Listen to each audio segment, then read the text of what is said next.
Hello friends, welcome to the study IQ's YouTube channel. मेरा नाम है विशाल चौहान और वर्ल्ड हिस्ट्री की अपनी इस सीरीज में आज हम पढ़ेंगे सोवियत अफगान वॉर और इस्लामिक फंडामेंटलिज्म की शुरुआत कैसे हुई। आज हम इन दो बेसिक फंडों को समझने की कोशिश करेंगे।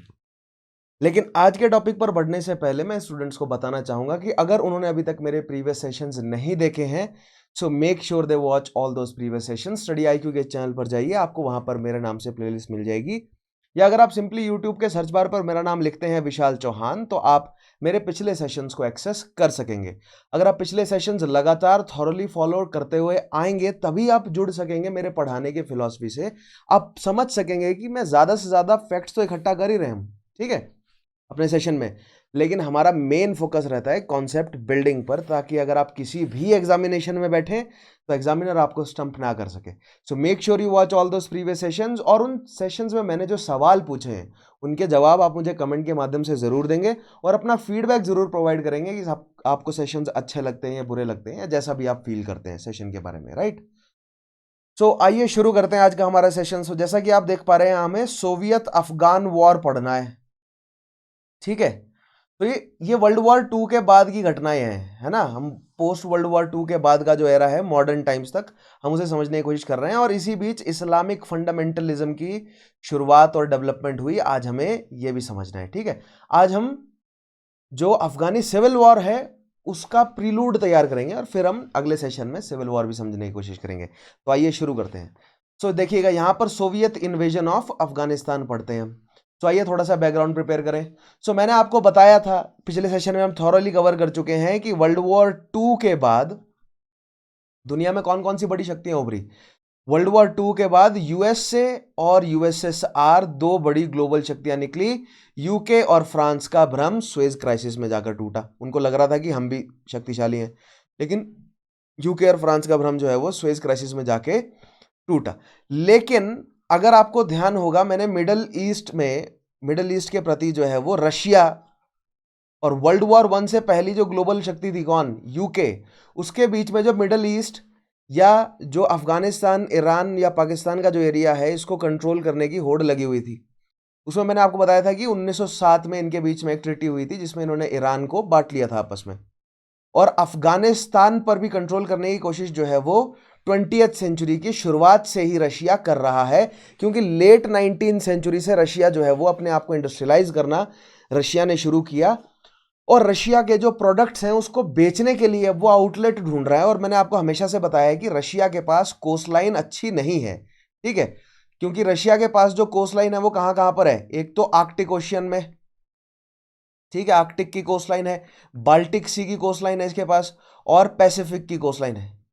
पैसिफिक की कोस्टलाइन में तो 1904-05 में जापान ने हरा ही दिया, तो वहां से ट्रेड ये कर नहीं सकता, ठीक है। जो आर्कटिक सी की कोस्टलाइन है वो साल के 8 से 9 महीने जो है वो बहुत खतरनाक तरीके से बंद रहती है, क्योंकि जम जाता है वो लगभग पूरा। तो वहां से ट्रेड करना भी इसके लिए सस्टेनेबल नहीं है, प्रॉफिटेबल नहीं है।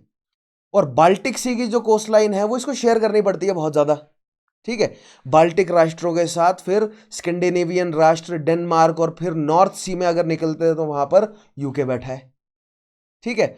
और अगर ये ब्लैक सी के रास्ते मेडिटेरेनियन में ट्रेड करना चाहता है तो इस्तांबुल चुंगी खाने बैठा है, या डार्डनल स्ट्रेट पे जो है वो फिर से वो भी किसके कंट्रोल में है, वो टर्की के कंट्रोल में ही है। और मेडिटेरेनियन में और बहुत टफ कंटेस्ट है। स्वेज कैनाल के लिए इजिप्ट, फ्रांस, ब्रिटेन सब जो है वो टो टू टो लड़ते रहते हैं। सिमिलरली मेडिटेरेनियन में फ्रांस, स्पेन और इटली, ग्रीस, अल्बेनिया, यह जो बल्कान कंट्री है इनका जो है वो लगातार कॉन्फ्लिक्ट बना रहता है। सो दैट मीन्स कोई ऐसी कोस्टलाइन नहीं है रशिया या यूएसएसआर के पास, और यूएसएसआर 1917 के बाद कोई ऐसी कोस्टलाइन नहीं है जो कि इसकी खुद की हो अपनी, जिसमें पूरा कंट्रोल इसका हो। और पूरी दुनिया का बहुत ज्यादा प्रॉफिटेबल ट्रेड जो है वो एशिया से निकल रहा है, वेस्ट एशिया, ईस्ट एशिया वाला। और वेस्ट एशिया, ईस्ट एशिया में जो इंडियन ओशियनिक ट्रेड है, ये मान लीजिए ये भारत है, ये आपका ईस्ट एशिया चला गया, और ये फिर आपका मतलब सऊदी के नीचे जो है वो अफ्रीका वगैरह, ये वेस्ट एशिया, राइट। सो ये जो पूरा का पूरा ट्रेड है, इस ट्रेड में जो है वो चाहता है कि रशिया मुझे हिस्सा मिले।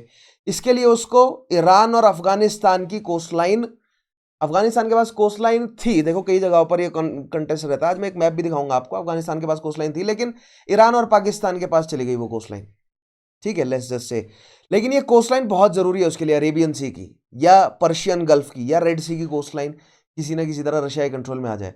तो ये सारा झगड़ा आज हम समझेंगे कि ये ट्रेड का था, ठीक है, ट्रेड रूट एक्वायर करने का, और किस तरह जो है वो इसमें पॉलिटिकल आइडियोलॉजीज और जो अफगानिस्तान के नेटिव ट्राइब्स हैं उनका क्या रोल है, अफगानिस्तान में जो सरकारें बनी उनका क्या रोल है, आज हमें इन सारे कॉन्सेप्ट को समझना है। ठीक है, सो आई होप वर्ल्ड वॉर 2 के बाद का जो ग्लोबल सिनेरियो है वो आपको क्लियर है। कोल्ड वॉर चल रहा है, यूएसए वर्सेस यूएसएसआर चल रहा है, और वही तो हम समझ रहे हैं ना अभी तक। हम कोल्ड वॉर के दौरान की घटना ही तो देख रहे हैं। North Korea, south Korea, China में देखा सीसीपी वर्सेस केएमटी, जापान में देखा हमने, लेकिन जापान को जो है वो यूएसए ने अपने कंट्रोल में लिया। वियतनाम में नॉर्थ वियतनाम, साउथ वियतनाम हमने देखा। ठीक है, ये सारे कॉन्फ्लिक्ट्स हम समझ चुके हैं। उसके अलावा USA versus USSR, Suez crisis में हमने समझा। ईरानियन रेवोल्यूशन में यूएसए वर्सेस यूएसएसआर का क्या रोल रहा वो भी हमने समझा। ठीक है, सो आज हम देखते हैं कि अफगानिस्तान में यूएसए वर्सेस यूएसएसआर यानी capitalist versus communist bloc world war 2 के बाद क्या इवेंट्स हैं, राइट। यूएसए वर्सेस यूएसएसआर या कैपिटलिस्ट वर्सेस कम्युनिस्ट ब्लॉक के इवेंट्स हमें अफगानिस्तान में समझने हैं। सो यहां पर पॉइंट ये बनता है कि क्या एसेंशियली कोल्ड वॉर का ही हिस्सा हम अफगान इन्वेजन को माने सोवियत यूनियन द्वारा। तो आइए देखते हैं, समझने की कोशिश करते हैं कि अगर, क्योंकि यूएसएसआर अगर इन्वेड करता है, वैसे तो एक्सक्लूसिवली यूएसएसआर ने कहीं डायरेक्टली इन्वेड किया नहीं, ईस्टर्न ब्लॉक को छोड़ के वहां की कंट्रीज को डायरेक्टली इन्वेड करके जो है वो यूएसएसआर ने रशिया ने अपने कंट्रोल में किया। उसके अलावा हर जगह पर यूएसएसआर ने या रशिया ने अपने द्वारा प्लांटेड कम्युनिस्ट सरकार द्वारा या तो कू करवाया है या तो फंड किया है सिविल वॉर को। डायरेक्ट अटैक नहीं किया, डायरेक्ट अटैक उन्होंने अफगानिस्तान में किया। तो अगर अफगानिस्तान में सोवियत यूनियन डायरेक्ट अटैक कर रहा है तो क्या सामने से यूएस डायरेक्ट अटैक करता है या नहीं करता है, आइए समझते हैं। आज हमें पूरा बेहतरीन तरीके से समझना है। सो आई होप अगर आपने पिछले सेशंस देखे हैं तो बहुत मक्खन जो है वो कनेक्ट होगा और बहुत मजा आएगा इन सारे ग्लोबल पूरे कॉन्सेप्ट, पूरा जो ये कॉन्फ्लिक्ट है अफगानिस्तान का और प्रेजेंट तक जो है वो, उसकी थोड़ा सा मैं भूमिका तैयार करूंगा। फिर हम अफगान की सिविल वॉर समझेंगे, ठीक है, यानी कि through out 90s, through out 70s 80s और 90s जो सिविल वॉर चली, फिर उसके बाद 21st सेंचुरी में 2014 तक और फिर 2014 के बाद का क्या माहौल है, ये आगे आने वाले सेशंस में मैं कवर करूंगा। ठीक है, सो आइए देखते हैं सबसे पहला पॉइंट क्या है। आई होप बैकग्राउंड आपको प्रिपेयर हो गया होगा। Now at the end of December 1979, तो ये इंट्रोडक्शन है। दिसंबर 1979 क्रिसमस ईव पर जो है वो अटैक किया है सोवियत यूनियन ने। The Soviet Union sent thousands of troops into Afghanistan and immediately assumed complete military and political control of Kabul and large portions of the country। देखिए, तो यहां पर पहले इस स्टेटमेंट में क्लियर कर दिया है कि दिसंबर 1979 को यूएसएसआर ने डायरेक्ट मिलिट्री इंटरवेंशन किया अफगानिस्तान में और चंद दिनों के अंदर काबुल को अपने कंट्रोल में कर लिया। यानी काबुल जो कि कैपिटल है अफगानिस्तान की, वहां पर जो भी सरकार थी उसको गिराकर अपना कंट्रोल कर दिया वहां पर एस्टेब्लिश। ठीक है, now this event began a brutal, अब इससे हुआ क्या, एक brutal decade long attempt by Moscow to subdue the Afghan civil war and maintain a friendly and socialist government on its border. देखिएगा, काबुल को जो एक्वायर किया उन्होंने दिसंबर 1979 और अर्ली जनवरी 1980, यहां से लगभग 10 साल, वैसे 9 साल और कुछ चंद और महीने, 9 साल 1 महीने कुछ दिन की जो है वो एक डेकेड लॉन्ग आप मान सकते हैं। 9 साल को आप 10 साल मान सकते हैं क्योंकि ऊपर नीचे हो जाता है थोड़ा थोड़ा असर, मतलब कि एक फेडिंग पीरियड होता है, राइट, और असर तो वॉर का रहता ही है। सो हम 10 साल मानते हैं रफली, हम कहेंगे कि 10 साल जो है वो यानी एक डेकेड लॉन्ग ये युद्ध चला। ठीक है, हम तो मान के चलेंगे 10 साल, अदरवाइज 9 साल कुछ एक महीने जो है वो पीरियड रहा है जो एक्चुअल ड्यूरेशन रही है वॉर की। बट 10 साल जो है वो यूएसएसआर कोशिश करता रहा सोवियत इन्वेजन का। मैं आपको पहले एक इंट्रोडक्शन दे रहा हूं। सोवियत यूनियन ने दिसंबर 1979 में अटैक किया, काबुल को कंट्रोल किया और फिर 10 साल वो लड़ता रहा। सोवियत यूनियन अफगानिस्तान को कंट्रोल करने के लिए जूझता रहा, लेकिन 10 साल में वो अफगानिस्तान को पूरी तरह कंट्रोल नहीं कर सका। क्यों?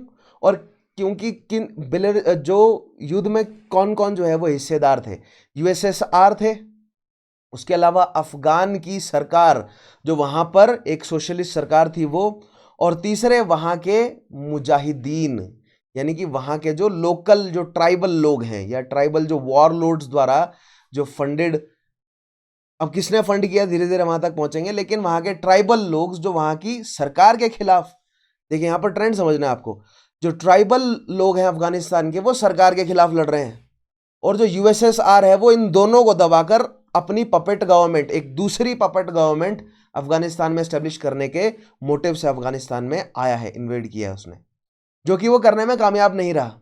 उसने भले ही वहां की गवर्नमेंट को सबडू कर लिया हो, लेकिन वो ट्राइबल्स से नहीं जीत सका 10 साल तक। This is Soviet invasion. और 10 साल बाद उसको फाइनली जो है वो जेनेवा अकॉर्ड्स को साइन करके रशिया को वापस जाना पड़ा। और रिजल्ट में क्या हुआ, अफगानिस्तान की सरकार तो गिर गई और 10 साल तक ट्राइबल्स जीतते रहे यूएसएसआर से।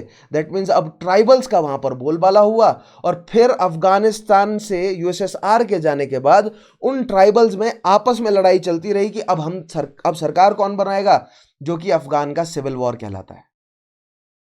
ठीक है, और वो कई डेकेड तक चलता रहा। इनफैक्ट आज तक जो है वो माहौल सिविल वॉर का ही है अफगानिस्तान में। ठीक है, सो आज हमें ये सारे इवेंट समझने हैं। सो देखिएगा, this event began a brutal decade long, 10 साल लंबा attempt by Moscow to subdue the Afghan civil war. अब देखिए, इन 10 सालों में भी 79 से 89 तक भी सिविल वॉर ही छिड़ा हुआ है अफगानिस्तान में। सिविल वॉर का मतलब क्या होता है, जब जो इंटरनल जो है वो मतलब किसी राष्ट्र के, किसी राज्य के अंदर जो है वो डिस्प्यूट होता है उन्हीं के ये लोगों में, राइट, एक तरह का आर्म्ड डिस्प्यूट आप मान सकते हैं, तो उसे आप सिविल वॉर कहेंगे।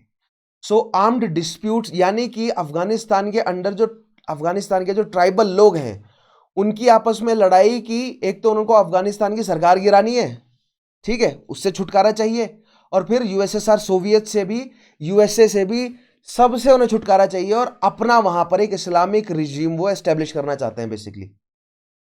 ठीक है, तो सिविल वॉर के दौरान हमें, ये सिविल वॉर के बीच में हमें दो ग्रुप्स जो है वो डेवलप होते हुए नजर आएंगे। एक होगा आपका तालिबान और दूसरा होगा आपका अल कायदा। ठीक है, तो ये तालिबान और अल कायदा क्या है, इनको मैं अगले सेशंस में धीरे धीरे जो है वो डेवलप करूंगा, तालिबान और अल कायदा क्या है। ठीक है, आज सब कुछ ही एक ही बार में बता दूंगा तो कैसे पचाओगे उसे, है ना।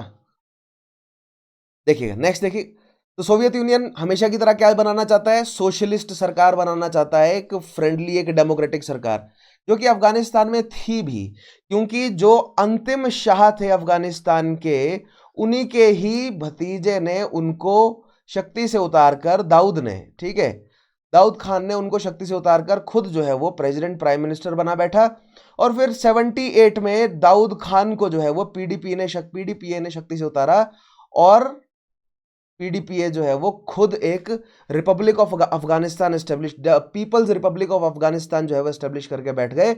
और ये जो पीपल्स रिपब्लिक ऑफ अफगानिस्तान है, ये एक सोशलिस्ट रिजीम था, और सोशलिस्ट रिजीम जो है वो एथियस्ट होता है, और अफगानिस्तान के ट्राइबल लोग जो हैं वो बहुत कट्टर मुस्लिम हैं। ठीक है, या एटलीस्ट डिस्प्यूट का कारण तो यहीं से निकल कर आएगा। सो धीरे धीरे करते हैं डेवलप, ये सारी चीजें मैं आपको समझाऊंगा। ठीक है, उतावले मत होइए, आराम से पहुंचेंगे वहां तक। ठीक है, तो सबसे पहला स्टेटमेंट है, इसमें हमने एक्सप्लेन किया कि ये इन्वेजन हुआ कब, ठीक है, और इन्वेजन जो है वो कितना हद तक कामयाब था, तो पूरी कंट्री कंट्रोल में नहीं कर सका।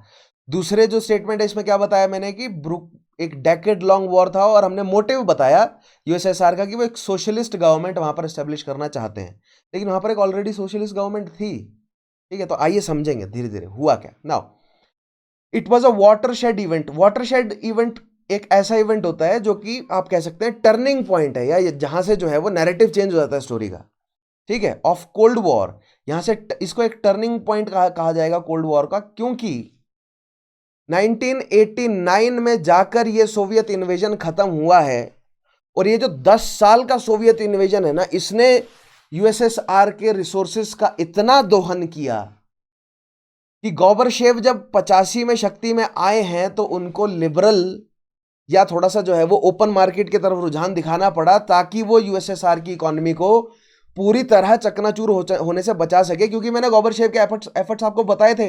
वो नहीं चाहता था कि ईस्टर्न ब्लॉक और खास तौर पे पोलैंड, चेकोस्लोवाकिया और बाल्टिक कंट्रीज जैसे जो हाईली प्रोडक्टिव राष्ट्र हैं वो सोवियत यूनियन के कंट्रोल से छूट जाए, और जॉर्जिया, आर्मेनिया जो कि कॉकस के रीजन में मौजूद हैं और ये पूरा सेंट्रल एशिया से जो तेल है वो रशिया को पहुंचाते हैं, वो रशिया के हाथ से निकले। तो गोर्बाचेव जो है वो रशिया को बचाना चाहता था, इसलिए अफगानिस्तान से 89 में फाइनली गोर्बाचेव ने रशिया को बाहर निकाल लिया।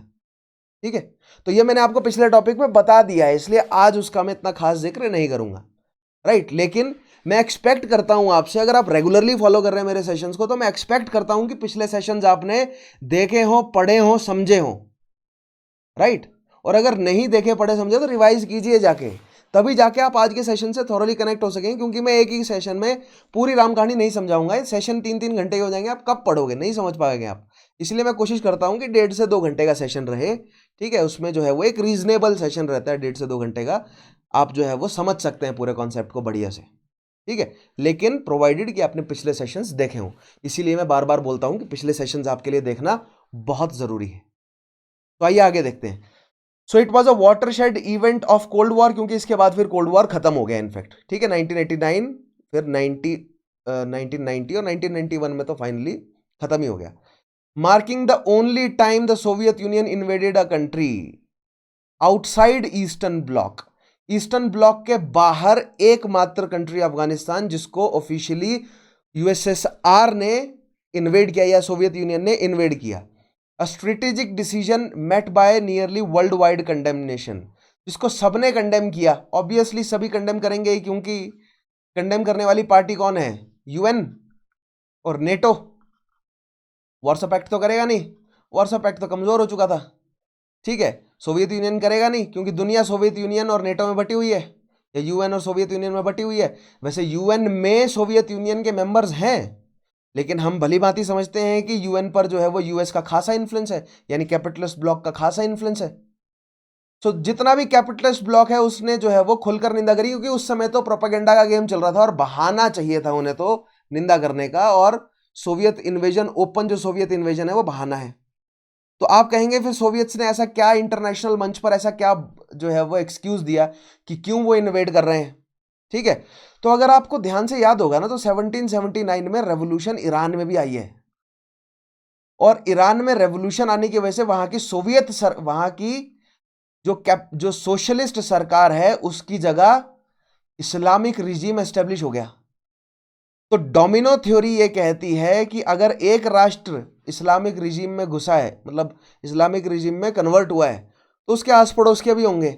सो दैट मीन्स अगर ईरान हुआ है तो ईरान के साथ में अफगानिस्तान, अफगानिस्तान के ऊपर तुर्कमेनिस्तान, उज्बेकिस्तान, किर्गिस्तान, कजाकिस्तान, ये सारे मुस्लिम राष्ट्र, और ये सारे किसके कंट्रोल में है, ये सारे सोवियत यूनियन के हिस्सा हैं। सो अगर ईरान में अगर इस्लामिक रेवोल्यूशन आई है और अगर मिलिटेंसी तेजी पकड़ रही है अफगानिस्तान में, तो अफगानिस्तान में भी सोशलिस्ट रिजीम गिर जाएगा। इसलिए यूएसएसआर को आना पड़ा मिलिट्री लेकर कि सोवियत रिजीम अफगानिस्तान से ना हटे, ताकि ये चेन रिएक्शन जो है वो आगे ना बढ़े। ये तो अंदर की बात है। ऑफिशियल बहाना क्या दिया उन्होंने कि जो ये इस्लामिक मिलिटेंट ग्रुप्स हैं ये यूएसएसआर में ना एंटर कर जाएं। ऐसा कर भी रहे थे वो, क्योंकि यही तो हो रहा था ना, इस्लामीकरण हो रहा था अब धीरे धीरे, ठीक है। तो कहीं वो यूएसएसआर में ना एंटर कर जाए, इसीलिए उनको रोकने के लिए अफगानिस्तान पर मिलिट्री जो है वो डिप्लॉय करी किसने, यूएसएसआर ने, ठीक है। समझते हैं आप ये बात, आगे बढ़ते हैं। Now after Afghanistan had been witnessing political strife since more than 5 years, marked by a series of coups and executions of political opponents, mainly the Islamists and communists, to grab political power. देखिएगा, अफगानिस्तान का dispute समझाता हूं मैं आपको। 1973 में वहां के शाह, अफगानिस्तान के शाह मोहम्मद जहीर शाह, उनको शक्ति से उतार के दाऊद खान शक्ति में बैठे, ठीक है। उनको उतार के उन्हीं के भतीजे दाऊद खान शक्ति में बैठे, और उन्होंने अपने आप को जो है वो मतलब एक रिपब्लिक का प्रेसिडेंट घोषित किया। शाह नहीं घोषित किया, रिपब्लिक का प्रेसिडेंट घोषित किया, ठीक है। उसके बाद अब ये जो दाऊद खान का जो रिजीम है 1978 में, इसको जो है वो पीडीपीए ने रिप्लेस किया और पीडीपीए ने एक सोशलिस्ट गवर्नमेंट का एस्टेब्लिशमेंट किया। लेकिन ध्यान देने वाली बात यह है कि जहीर शाह के समय से ही नॉट लिबरलाइजेशन लेकिन वेस्टर्नाइजेशन होना शुरू हो गया था अफगानिस्तान का, जो कि अगर आप ध्यान देंगे कि इसी समय 1973 के आसपास ईरान में भी यही हो रहा था। नॉट जस्ट ईरान, काफ़ी सारी अरेबियन कंट्रीज जो हैं वो वेस्टर्नाइजेशन अपना रही थी। दैट मीन्स जो वेस्टर्न एजुकेशन सिस्टम है, महिलाओं को इक्वल राइट्स, बुर्के से बाहर आ गई थी महिलाएं। तो आप यहां पर तुरंत अज्यूम कर सकते हैं कि बहुत ही ज्यादा मेल डोमिनेटेड जो ट्राइबल या जो वहां की एथनिक कल्चरल जो सोसाइटी है अफगानिस्तान की, उनको ये वेस्टर्नाइजेशन तो बिल्कुल मंजूर नहीं होगा। उनके लिए ये वेस्टर्नाइजेशन क्या है? क्या ये दरुल इस्लाम है या दरुल हर्ब है? राइट, सो ये दरुल हर्ब है उनके लिए, यानी कि इस्लाम के पूरी तरह खिलाफ है। और मैंने आपको बताया है कि मौलाना ही जो है वो जनता को कंट्रोल करते हैं, जो ट्राइबल पॉपुलेशन है उनको।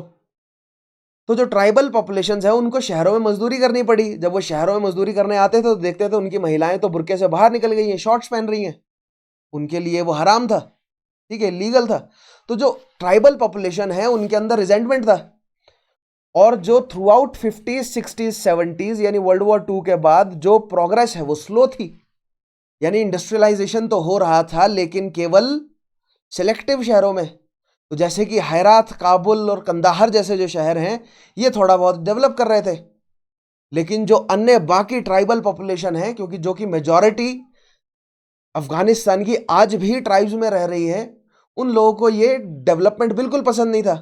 तो अगर उनके रिजेंटमेंट को कोई नेता चैनलाइज कर दे और अगर कोई बाहरी शक्ति हथियार प्रोवाइड कर दे, और जो अफगानिस्तान जो कि हजारों सालों से एक ऐसे क्रॉस रोड पर बैठा है, क्योंकि अफगानिस्तान के ऊपर देखिए चाइना, मैप में भी दिखाऊंगा, ऊपर चाइना है, नीचे इंडिया है, इधर जो है वो फारस है और आगे यूरोप है।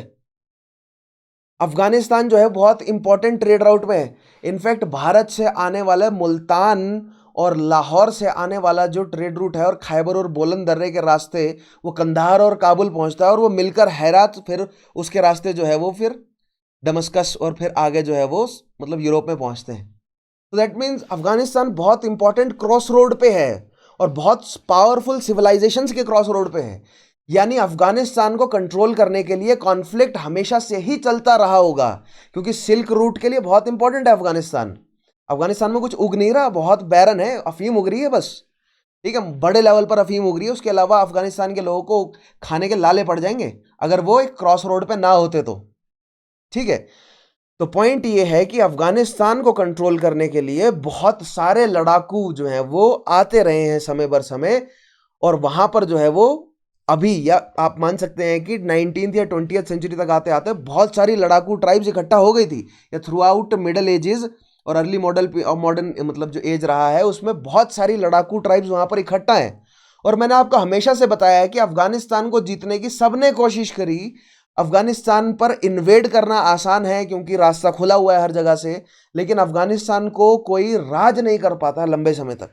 बड़ी बड़ी जो है वो हस्तियां, बड़ी बड़ी शक्तियां नाकामयाब रही। मंगोल्स ने जो है वो अपना एम्पायर ठोस तरीके से एस्टेब्लिश किया, कि मंगोल्स के पास जो पूरा का पूरा ट्रेड राउट ही उन्हीं के पास था, इसीलिए वो कर सके। अदरवाइज अगर कोई एक छोटे से पैच को कंट्रोल करके रखता है तो नहीं संभाल पाता वो अफगानिस्तान को। तो खैर आगे मैं आपके माध्यम से भी आपको बताऊंगा ये सारी कहानी। लेकिन कॉन्सेप्ट आपके दिमाग में ये प्रिपेयर्ड होना चाहिए कि अफगानिस्तान बहुत इंपॉर्टेंट ट्रेड क्रॉस रोड पे है, सिल्क रूट के, ठीक है। सभी शक्तियां जो है वो अफगानिस्तान को, आस पड़ोस की सभी शक्तियां अफगानिस्तान को कंट्रोल करना चाहती हैं। इसलिए अफगानिस्तान में बहुत सारी लड़ाकू ट्राइब्स हैं, यानी उन लोगों के पास बैकग्राउंड है लड़ने का। और ऐसे लोगों को जिनके पास बैकग्राउंड है लड़ने का और मन में घृणा है, लड़ना चाहते हैं, उन्हें अगर हथियार और मिलिट्री टैक्टिक्स और ट्रेनिंग प्रोवाइड कर दी जाए तो आपको मिल जाती है एक फुल फ्लेज्ड सिविल वॉर। और वही आज हमें समझना है। आई होप आपको क्लैरिटी आ रही होगी थोड़ी थोड़ी। नहीं आ रही है तो धीरे धीरे जुड़े रहिए, टेंशन मत लीजिए, आएगी, सब समझ आएगा, ठीक है। आगे देखिए। नाउ ये मैंने आपको बताया कि अफगानिस्तान में किस तरह 1973 में एक बार कू हुआ, फिर 1978 में एक बार कू हुआ, ठीक है। और अब जो है वो पीडीपीए की सरकार है, अफगानिस्तान में। और अब ये पीडीपीए की सरकार भी जो है वो डगमगा सी रही है। क्यों? क्योंकि इनके जो लीडर्स हैं उनमें भी आपस में खींचतान चल रही है कि कौन चलाएगा सरकार को। और यहां पर फिर से असैसिनेशंस होंगे। और साथ ही साथ क्या हो रहा है कि जो मिलिटेंट्स हैं, मतलब मिलिटेंट्स तो उनको घोषित किया गया, लेकिन जो ट्राइबल्स हैं जो कि रिजेंटमेंट रखते हैं मन में इस मॉडर्नाइजेशन के प्रति, उनको हथियार प्रोवाइड कर दिए गए हैं यूएस द्वारा। क्योंकि यूएसएसआर सोशलिस्ट गवर्नमेंट लेकर आ रही है, तो ट्राइबल्स को कौन दे रहा है हथियार? यूएस। तो यहां पर यूएसए वर्सेस यूएसएसआर आ गया ना। ठीक है, यूएसएसआर वर्सेस यूएस कैसे है इस सिचुएशन में कि जो सोशलिस्ट गवर्नमेंट है उसको बैक कौन कर रहा है? गवर्नमेंट को बैक कर रहा है यूएसएसआर, और जो मिलिटेंट्स हैं उसको बैक कर रहा है कौन? यूएसए। ठीक है, जो ट्राइबल्स हैं उनको हथियार, उनको ट्रेनिंग, उनको लॉजिस्टिक्स, उनको इंटेलिजेंस कौन प्रोवाइड कर रहा है? यूएसए। राइट। सो एक पॉलिटिकल जो है वो टर्मोइल चला हुआ है। क्योंकि देखिए 1933 से जब पावर अज्यूम करी थी शाह ने, 1973 तक माहौल जो है वो ठीक रहा अफगानिस्तान का। प्रोग्रेस की तरफ धीरे धीरे बढ़ा, स्लो था, मतलब जो प्रोग्रेशन था वो स्लो था, लेकिन था प्रोग्रेशन की तरफ। 1973 से दाऊद का जो शासन रहा 1978 तक, वो भी प्रोग्रेशन की तरफ ही रहा। 78 के बाद कम्युनिस्ट रिजीम के आ जाने के बाद जो है वो माहौल बिगड़ गया। लेकिन एक बात ध्यान रखिएगा, 33 से 73 प्रोग्रेस हो रही है। जैसे धीरे धीरे वेस्टर्नाइजेशन बढ़ रहा है, साथ ही साथ जो ट्राइबल्स है उनका रिजेंटमेंट भी बढ़ता जा रहा है, क्योंकि उनको पसंद नहीं है उनकी औरतें बुर्के से बाहर निकलें। ठीक है, आज भी है ऐसा। और बुर्के का वैसे सेंस बनता है, गर्मी बहुत होती है, आदमी और औरत दोनों ही बुर्का पहनते हैं वहां पे। ऐसा नहीं है कि औरतों को बुर्के में रखा जाता है, आदमी और औरत दोनों ही बुर्के में रहते हैं, सेंस बनती है। और ये बुर्का कहां से निकला है? ये अरेबिया से निकला है, क्योंकि वहां पर धूप होती है, धूल उड़ती है, तूफान चलते हैं मिट्टी के, रेत के, तो वहां पर बुर्के पहनने की एब्सोल्यूट सेंस बनती है। यूवी से अपनी स्किन को प्रोटेक्ट करना है, क्योंकि ये गोरी चमड़ी के लोग हैं। क्या बोलते हैं इनको? ब्रूनेट्स हैं ये। ठीक है, कॉकेशियंस हैं। तो गोरी चमड़ी के लोग हैं, मिलेनिन जो है वो इनकी स्किन में कम है, तो सनबर्न इनको बहुत ज़्यादा होता है। तो ये अगर बुर्का पहनते हैं तो कल्चरली अप्रोप्रिएट है इनके लिए। ठीक है, लेकिन उसको पॉलिटिकली इस्तेमाल किया किस तरह किया गया कि अगर बुर्के से महिलाएं बाहर आ गई तो वो गलत है। राइट। तो ये देखिए, कल्चर जो है वो डेमोग्राफी या ज्योग्राफी के अकॉर्डिंग क्रिएट होता है। मान लीजिए अगर मैंने ये टोपी पहनी है तो मैं एक ठंडे क्षेत्र में रहता हूं, और ये टोपी मैंने इसलिए पहनी है ताकि मेरा शरीर जो है वो सर्द गर्म का शिकार ना हो। मान लीजिए मैं जिसमें कमरे में बैठा हूं वो गर्म है और बाहर है सर्दी, तो जैसे ही मैं बाहर निकलूंगा तो मेरा शरीर कंफ्यूज हो जाएगा। मेरा शरीर कंफ्यूज हो जाएगा तो वो बीमार फील करेगा, छींक आएगी, बुखार हो जाएगा, सर दर्द होगा। तो इसके लिए इलाज क्या है कि टोपी पहन कर रखिए, ताकि सर्द गर्म, मतलब कहने का मतलब कि टेम्परेचर डिफरेंस खोपड़ी पे एटलीस्ट ना आए। तो इसीलिए जो भी पहाड़ी क्षेत्र है वहां पर आप टोपी पहनने का कल्चर देखेंगे। अब वो हर एक, जैसे मैं हिमाचल में हूं तो ये हिमाचली टोपी है, राइट। सिमिलरली अगर आप उत्तराखंड में होगे तो उनकी टोपी थोड़ी सी स्लाइटली अलग है, नेपाल में होगे टोपी अलग है, अगर आप ईस्ट इंडिया में जाएंगे वहां पर टोपियां हैं वो अलग हैं, अगर आप चाइना में जाएंगे तो ठंडे क्षेत्र में जो लोग रहते हैं तिब्बत में उनकी टोपियां अलग हैं, सेंट्रल एशिया में जाएंगे, ठीक है, उनकी टोपियां अलग हैं, लेकिन सभी टोपियां पहन रहे हैं। साइबेरिया में जाएंगे तो वो भी टोपियां पहन रहे हैं फर की, लेकिन टोपी पहनने का कल्चर उनका है। सो पॉइंट मेरा ये है कि ज्योग्राफी के अकॉर्डिंग कल्चर डेवलप होता है। तो अगर सऊदी के लोग बुर्का पहन रहे हैं तो उनके लिए वो अप्रोप्रिएट है, क्योंकि गर्मी बहुत ज्यादा है, धूप बहुत ज्यादा है। ठीक है, स्किन भुलस जाएगी उनकी, जल जाएगी, इसलिए पूरा शरीर ढक के रखना जरूरी है। ठीक है, लेकिन उस कल्चर को जब पॉलिटिकली इस्तेमाल करके महिलाओं को सप्रेस करने के लिए यूज किया गया, वो गलत है। राइट। और फिर महिलाओं को जब बाहर लाया गया बुर्के से, तो जो ट्रेडिशनली, जो पिछले 1500 सालों से जो इसी मतलब पूरे शरीयत के कानूनों को या हदीस के कानूनों को मानती चली आ रही जो सोसाइटीज हैं, मैंने आपको प्रॉमिस किया है कि मैं आपको इस्लाम का इतिहास पढ़ाऊंगा, बहुत डिटेल में पढ़ाऊंगा। वो सेशन भी आएगा, ठीक है, वहां मैं आपको बताऊंगा कि इस्लाम किस तरह डेवलप हुआ है और ये इस्लाम का पूरा कल्चर कैसे डेवलप हुआ है, और कैसे ये टर्किक खासतौर पे जो ये टर्किक पोलिस्थिक जो ट्राइब्स हैं, जो कि खासतौर पे मंगोल्स जैसी ट्राइब्स जो पोलिस्थिक थी, ठीक है, या कुछ हद तक बुद्धिज्म को मानती थी, या बुद्धिज्म के अपभ्रंश जो है कुछ हिस्से को मानती थी, मतलब एक बुद्धिज्म का एक थोड़ा सा जो है वो आप मान सकते हैं कि बुद्धिज्म से थोड़ा बाहर निकला हुआ हिस्सा जो है वो मंगोलिया में पहुंचा, और थोड़ा सा मतलब कि चेंज हो गया बुद्धिज्म से, उसको मानते हैं मंगोल लोग और नेचर की पूजा करते हैं एसेंशियली, वो किस तरह इस्लाम में कन्वर्ट हुए। ये जो टर्किक सेंट्रल एशियन ट्राइब्स हैं, ये ट्राइबल देवी देवताओं को मानते थे, ये किस तरह इस्लाम में कन्वर्ट हुए। तो इनका इस्लामीकरण किया गया है, सऊदी से निकल कर आए वो लोग और टर्की से लेकर फारस, क्योंकि फारस में तो ज़ोरास्ट्रियनिज्म है, उन लोगों को जो है वो इस्लाम में कन्वर्ट किया। और उसके अलावा जो सेंट्रल एशियन के तर्किक जो ट्राइब्स हैं, इनको इस्लाम में कन्वर्ट किया। जो पख्तूनी लोग हैं, बलूची जो लोग हैं, ट्राइबल लोग हैं, इनको इस्लाम में कन्वर्ट किया। और भारत तक जो हिंदू लोग हैं, इनको भी इस्लामीकरण करने की कोशिश की गई इनकी, राइट। तो इस्लाम का स्प्रेड भी समझाऊंगा। तो आइए बढ़ते हैं अब वापस टॉपिक पर। तो कहानी थोड़ी सी डेविएट हो जाती है, लेकिन कॉन्सेप्ट समझाना बहुत जरूरी है। मैंने आपको हमेशा से बोला है, ग्लोबल पर्सपेक्टिव, ब्रॉड पर्सपेक्टिव रखिएगा, तभी कॉन्सेप्ट जो है वो क्लियर होगा।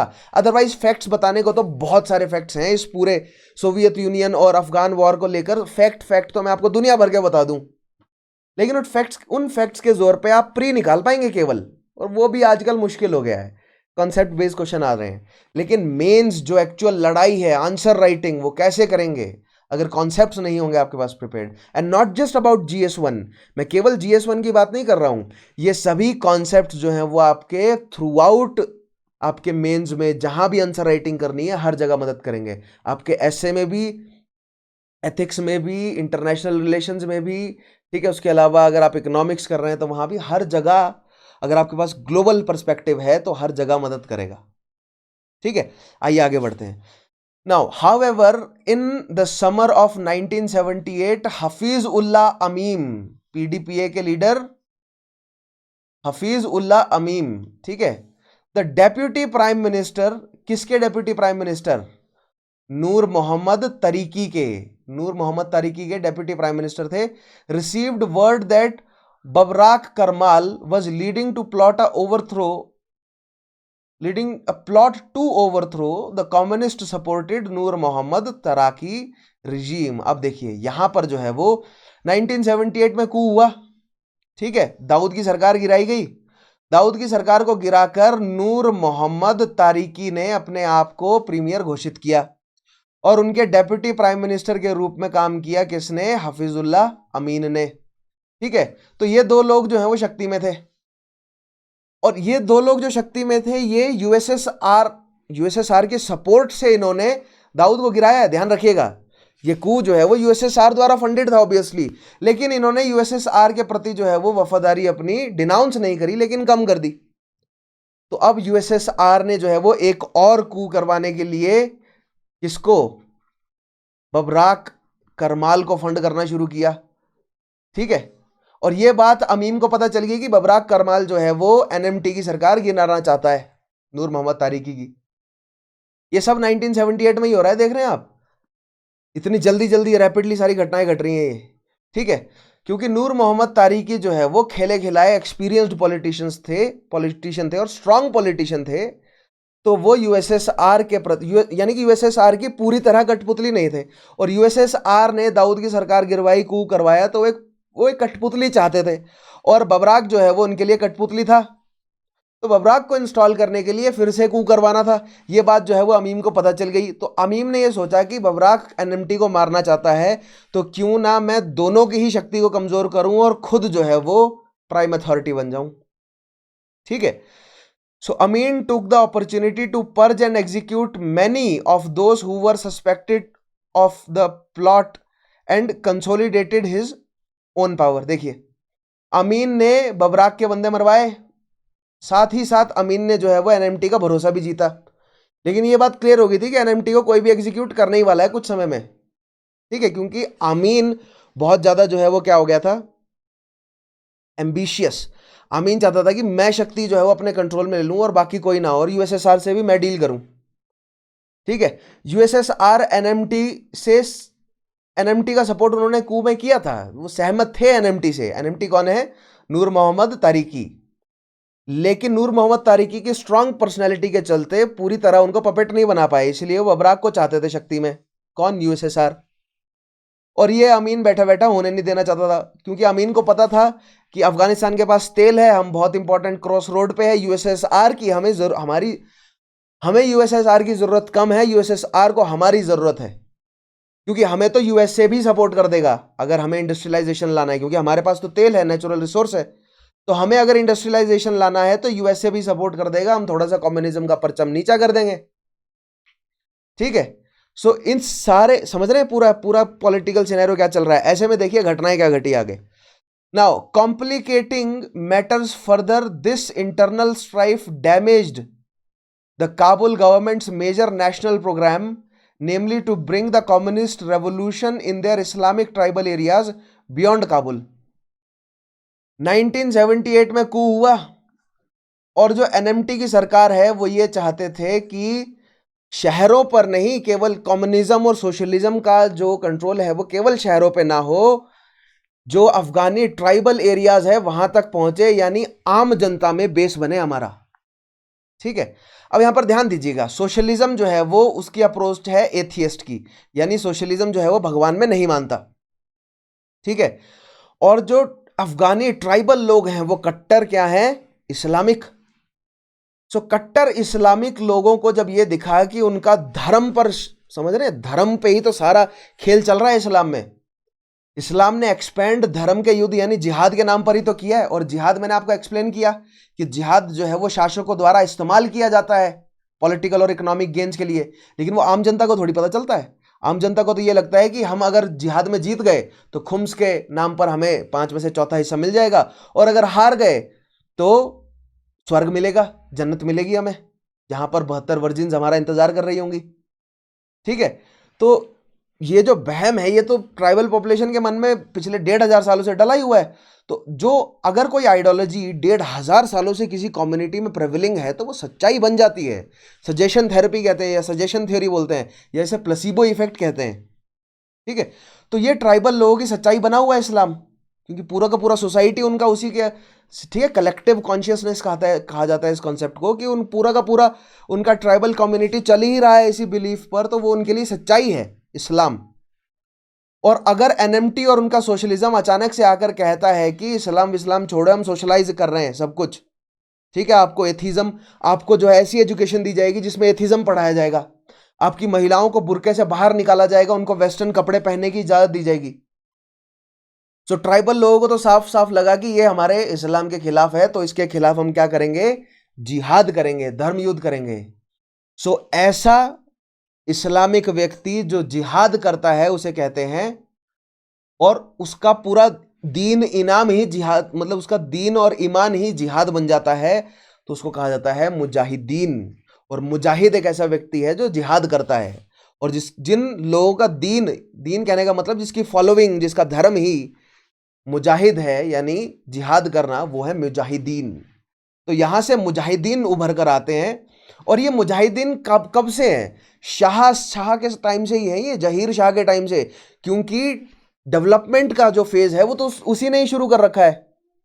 ठीक है। 1933 से 73 थ्रू आउट वर्ल्ड वॉर 1 और वर्ल्ड वॉर 2 के बीच का पीरियड है, और वर्ल्ड वॉर 2 के बाद जो है वो जितनी भी टेक्नोलॉजिकल एडवांसमेंट्स हुई हैं, और खास तौर पे कोल्ड वॉर के दौरान जो है वो जहीर यही तो देख रहा था कि यूएसए सपोर्ट करे या यूएसएसआर, दोनों सपोर्ट करे, दोनों ही केसेस में मॉडर्नाइजेशन करना अनिवार्य है, राइट। अगर यूएसए का सपोर्ट चाहिए तो यूएसए डेमोक्रेसी के नाम पे मॉडर्न आइडियोलॉजीज पूरी इंपोज कर देता है। अगर यूएसएसआर का सपोर्ट लेते हैं तो सोशलिज्म के नाम पे वो पूरा एजुकेशन सिस्टम चेंज कर देते हैं, दोनों ही केसेस में। क्योंकि जो कैपिटलिस्ट ब्लॉक है वो फिर भी धर्म के लिए जगह रखता है, लेकिन यूएसएसआर तो पूरी तरह एथिज्म को मानता है, मतलब धर्म को मानता ही नहीं, वो एथिस्ट है पूरी तरह। तो दोनों ही केसेस में ट्राइबल पॉपुलेशन के लिए घाटा है, लेकिन ज्यादा घाटा है किसमें, यूएसएसआर में। क्यों? क्योंकि वो बिल्कुल ही धर्म को नहीं मान रहा। और जो कैपिटलिस्ट ब्लॉक है वो ये कह रहा है कि हम सेक्युलर हैं, हम धर्म, ऐसा नहीं है कि हम धर्म नहीं मानते, लेकिन हम एथिस्ट को भी मानते हैं, हम हर धर्म को मानते हैं, हम एथिस्ट की भी इज्जत करते हैं। ठीक है। तो ये लिबरल अप्रोच है किसकी, कैपिटलिस्ट ब्लॉक। और उन मतलब कैपिटलिस्ट ब्लॉक का जो है वो लीडर कौन है वर्ल्ड वॉर 2 के बाद, यूएसए। ठीक है। सो ये पॉइंट फिर से देखिएगा, तो यहां पर कॉम्प्लिकेट हो गया ना माहौल, है ना। जो पीडीपीए है उसमें आपस में पावर स्ट्रगल चल रहा है, किस किस के बीच, नूर मोहम्मद तारिकी, आमीन और बरबाक, क्या नाम क्या है इसका, यस, बबराक के बीच। तो इन 3 शक्तियों के बीच में पावर स्ट्रगल चल रहा है। और दूसरा जो है वो यानी कि अफगानिस्तान की गवर्नमेंट जो है वो अनस्टेबल है, क्योंकि जो गवर्नमेंट के अधिकारी हैं उनमें पावर स्ट्रगल चल रहा है कि कौन देश को चलाएगा। और अफगानिस्तान की गवर्नमेंट है वो केवल और केवल उसकी ज्यूरिडिक्शन सिटीज में अफगानिस्तान के ट्राइबल एरियाज में कंट्रोल ट्राइबल वॉरलॉर्ड्स का है, ट्राइबल वॉरलॉर्ड्स का। और ये जो ट्राइबल वॉरलॉर्ड्स हैं ये कट्टर इस्लामिक हैं, ठीक है। ये कौन है? ये मुजाहिदीन है, इनका दीन ही मुजाहिद है, राइट। तो अफगानिस्तान में ये दो कॉन्फ्लिक्ट्स हैं, ट्राइबल लोग और अफगानिस्तान की खुद की गवर्नमेंट। और ऐसे में यूएसएसआर जो है वो पॉलिटिकल स्टेबिलिटी चाहता है ताकि उनके अकॉर्डिंग अफगानिस्तान काम करे। और यूएसए चाहता है कि डिस्प्यूट बनाए रखा जाए कुछ और साल, क्योंकि यूएसएसआर के जो है वो धीरे धीरे कमजोर होता जा रहा है। क्योंकि 1985 गॉर्बाचेव के आने के बाद उसने जो है वो थोड़ा सा लिबरल अप्रोच अपनाई, क्योंकि 1962 से 82 तक जो है वो स्टैग्नेशन का पीरियड रहा, ठीक है, क्यूबन मिसाइल क्राइसिस के बाद। और धीरे धीरे जो है वो यूएसएसआर की शक्ति कम होती गई। और 1985 के बाद गॉर्बाचेव के लिबरल अप्रोच अपनाने के बाद तो यूएसए को पता चल गया कि यूएसएसआर अब जाने ही वाला है कुछ सालों में। तो उन्होंने पेशेंस रखते हुए डिस्प्यूट क्रिएटेड रखा, अदरवाइज वो भी मॉडर्नाइज करवा सकते थे, ठीक है। अफगान जैसे उन्होंने जापान को डेवलप करा यूएसए ने, ऐसे अफगानिस्तान को भी कर सकते थे। ऑयल वेल्थ है वहां पर, ठीक है, समय लगता लेकिन कर सकते थे, लेकिन नहीं किया, डिस्प्यूट रखा ताकि सिविल वॉर चलती रहे और यूएसएसआर कंट्रोल ना कर सके किसे? अफगानिस्तान को। समझ रहे हैं आप सारे पक्षों को।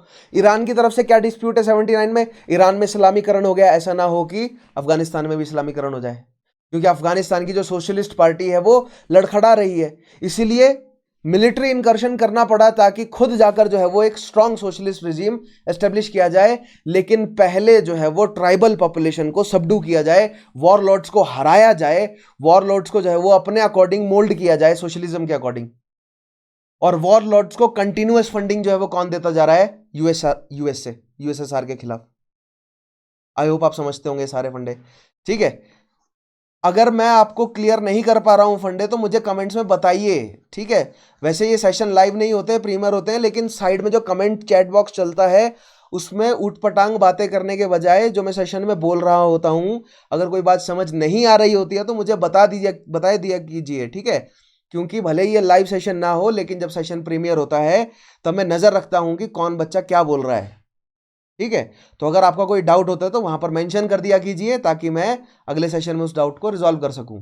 अदरवाइज मैं अपने एंड से पूरी कोशिश करता हूं कि कॉन्सेप्ट एटलीस्ट आपको थॉरली क्लियर हो। आगे बढ़ते हैं। Now by the winter of 1978, अब अफगानिस्तान में विंटर जो है वो थोड़ा जल्दी आ जाता है, अक्टूबर के आसपास, इनफैक्ट उससे भी पहले। This programme was met by armed revolt throughout the country. कौन सा प्रोग्राम? जो कू चल रहा है काबुल में, काबुल की सरकार जो गड़बड़ा रही है, लड़खड़ा रही है, ठीक है। तारिक आमीन और बर्बाक जो आपस में इनका कॉन्फ्लिक्ट चल रहा है, ये कॉन्फ्लिक्ट ट्राइबल्स को पता चल गया और वो धीरे धीरे काबुल पर प्रेशर डाल रहे हैं। In response Amin and Taraki travel to Moscow to sign a friendship treaty which included a provision that would allow direct Soviet military assistance should the Islamic insurgency threaten the regime। देखिए यहां पर जो है वो माहौल चेंज होने लगा। अमीन एंड तारिकी दोनों गए मॉस्को जाके उन्होंने जो गॉर्बाचेव है उसको ये कहा, ठीक है। गॉर्बाचेव तो अभी शक्ति में नहीं आए, सॉरी, उससे पहले जो प्रीमियर रहे हैं, आप उस प्रीमियर का नाम बताएंगे मुझे कौन है? गॉर्बाचेव से पहले प्रीमियर कौन थे? ठीक है, यूएसएसआर के, सोवियत यूनियन के। या मॉस्को जाके उन्होंने मॉस्को की सरकार से ये कहा कि देखिए ऐसा ना हो कि जो ईरान में हो रहा है, ईरान में जो धीरे धीरे जो है वो अयतुल्ला के सपोर्ट में ईरानियन पॉपुलेशन इकट्ठा हो गई है और इस्लामीकरण होने जा रहा है ईरान का, इसी तरीके का। क्योंकि देखिए ईरान में जो है वो पीसफुल इस्लामीकरण हो रहा है और अफगानिस्तान में मिलिटेंट ट्राइबल पॉपुलेशन जो है वो मिलिट्री का इस्तेमाल कर रही है। क्योंकि अफगानिस्तान की पॉपुलेशन जो है वो लड़ाकू ट्राइब्स हैं, वो सारी हमेशा से ही मैंने आपको बताया ना, क्योंकि अफगानिस्तान जो है वो क्रॉस रोड पे है, यहाँ पर बसी ही लड़ाकू ट्राइब्स हैं, राजपूत हैं यहाँ पर, अफगानी राजपूत हैं, हैरान मत होइए, ठीक है, अफगानी राजपूत हैं वो, राइट। सो ये जो राजपूत लोग हैं इनका काम है, पेशा है लड़ना, अफगानी लोगों का पेशा है लड़ना, उसी तरह राजपूतों का भी पेशा है लड़ना, ठीक है। और ईरान के लोग जो है वो फारसी हैं, वो थोड़े बिजनेस माइंडेड हैं, एम्पायर था उनके पास प्रॉपर, उनका बिजनेस है प्रॉपर, तो वहां पर थोड़ा रिलेटिवली वहां पर भी हिंसा हुई 1979 के बाद, लेकिन उससे पहले जो है वो शांति माहौल तरीके से, यानी भीड़ तो इकट्ठा हुई, लाखों के हिसाब से पॉपुलेशन सड़कों पर आई, वायलेंस भी हुआ, लेकिन हथियार नहीं उठाए उन्होंने उस बड़े लेवल पर, या इस तरह कहा जाए कि उनको हथियार सर्व नहीं किए गए यूएसएसआर द्वारा। क्यों? सॉरी, नॉट यूएसए द्वारा, क्योंकि यूएसए अगर हथियार सर्व करता तो यूएसएसआर के साथ वो सपोर्ट ले जाते, और यूएसएसआर के सपोर्ट में आ जाते तो प्रेशर फिर से इजराइल पर आ जाता। ये मैंने आपको पिछले सेशन में समझाया है, ठीक है। तो ये लोग मॉस्को गए ये बताने कि भैया ऐसा ना हो कि तुमने जो हमें वहां पर सोशलिस्ट सरकार बनाकर दी है वो गिर जाए और इस्लामीकरण हो जाए अफगानिस्तान का, और अगर ईरान के बाद अफगानिस्तान का इस्लामीकरण हुआ तो फिर तुर्कमेनिस्तान, उज्बेकिस्तान, किर्गिस्तान, कजाकिस्तान, इन सबको भूल जाओ, लाइन से सारे इस्लाम में कन्वर्ट हो जाएंगे, क्योंकि यहाँ की पॉपुलेशन है तो इस्लामिक ही, लेकिन रिजीम इस्लामिक नहीं है। और सऊदी बैक्ड इस्लामिक रिजीम है, वो ये चाहता है कि, क्योंकि सऊदी तो हमेशा से ही चाहता था कि सारे इस्लामिक, जितने भी इस्लामिक लोग हैं उनको मैं कंट्रोल करूं। खलीफा ये चाहते थे कि, वैसे खिलाफत तो खत्म हो गई थी, क्योंकि खिलाफत जो है वो तुर्की के पास थी, और तुर्कियों को जो है वो इस जो सऊदी के इस मुस्लिम है वो तुर्कियों को अपने से अलग समझते हैं थोड़ा, ठीक है, क्योंकि उनका कल्चर अलग है तुर्कियों का, ठीक है, भाषा ही अलग है, उनकी भाषा तुर्की है, और इस्लाम अरब से निकला है और उनकी भाषा अरबी है, और ईरान से इसलिए कॉन्फ्लिक्ट है क्योंकि ईरान की भाषा ईरानी है, तो ये उनका एथनिक और कल्चरल डिफरेंस भी है, राइट। सो यहां पर देखिएगा, in response Amin and Taraki travel to Moscow to sign a friendship treaty. Friendship treaty का क्लॉज क्या था? Which include a provision that would allow direct Soviet military, कि सोवियत यूनियन जो है वो मिलिट्री भेजे, और जहां जहां पर ये ट्राइबल्स जो है वो मजबूत हो रही हैं उनको सप्रेस करे, ताकि सोशलिस्ट रिजीम जो है वो बरकरार रहे, right. Should the Islamic insurgency threaten the regime? आगे बढ़ते हैं। Now this insurrection intensified over the next year and became increasingly obvious to the Soviets that Tariki could not prevail all out civil war and prospect of hostile Islamic government taking control। अब देखिए, धीरे धीरे जो तारिकी है उसकी सरकार होती गई कमजोर, और जो ट्राइबल्स हैं वो होते गए मजबूत, क्योंकि तारिकी को हथियार तो यूएस नहीं दे रहा है, ट्राइबल्स को हथियार जो है वो बैकग्राउंड में यूएस प्रोवाइड कर रहा है। अब यूएस खुद नहीं दे रहा है, ध्यान रखिएगा, यूएस जो है वो किसके रास्ते दे रहा है? यूएस पाकिस्तान के रास्ते दे रहा है। अब यहां पर पाकिस्तान का रोल आपको पता होना चाहिए कि पाकिस्तान बनाया ही इसीलिए गया है, पाकिस्तान है ही बफर, ठीक है, मतलब एक तरह से आप बफर भी मान सकते हैं, और भारत तक बात ना पहुंचे, ठीक है, जो भी सेंट्रल एशिया में इस्लामिक कंट्रीज में हो रहा है उसका असर भारत तक ना पहुंचे, क्योंकि भारत जो है वो प्रोड्यूसिंग राष्ट्र है, एग्रीकल्चरल प्रोड्यूस बहुत है, मानव मतलब ब्रेन पावर बहुत है, इंडस्ट्रीज बहुत सारी हैं, तो भारत तक कोई बात ना पहुंचे, इस्लामिक कंट्रीज में जो भी हो रहा है वो पाकिस्तान निपटे, इसलिए भी पाकिस्तान बनाया गया है। तो पाकिस्तान के रास्ते यूएस इन ट्राइबल्स को हथियार प्रोवाइड कर रहा है, क्योंकि खुद नहीं दे सकता, और वो कैपिटलिस्ट लोगों से लेंगे नहीं, क्योंकि कैपिटलिस्ट लोग कहता है कि हम क्या करेंगे, हम सेक्युलरिस्ट हैं, ठीक है, कैपिटलिस्ट ब्लॉक तो यही बोलता है ना कि हम सेक्युलर हैं, और जो ट्राइबल लोग हैं वो ये कहते हैं कि सेक्युलर वैक्युलर कुछ नहीं है, सभी इस्लाम है, क्योंकि इस्लाम में ऐसी बात लिखी हुई है कि सभी व्यक्ति जो हैं वो काफिर पैदा होते हैं, उनके जीवन का लक्ष्य है कि वो मुसलमान बने, मुसल्लम बने, और ये एक सच्चे मुसलमान की जिम्मेदारी है कि वो लोगों को इस्लाम का रास्ता दिखाए।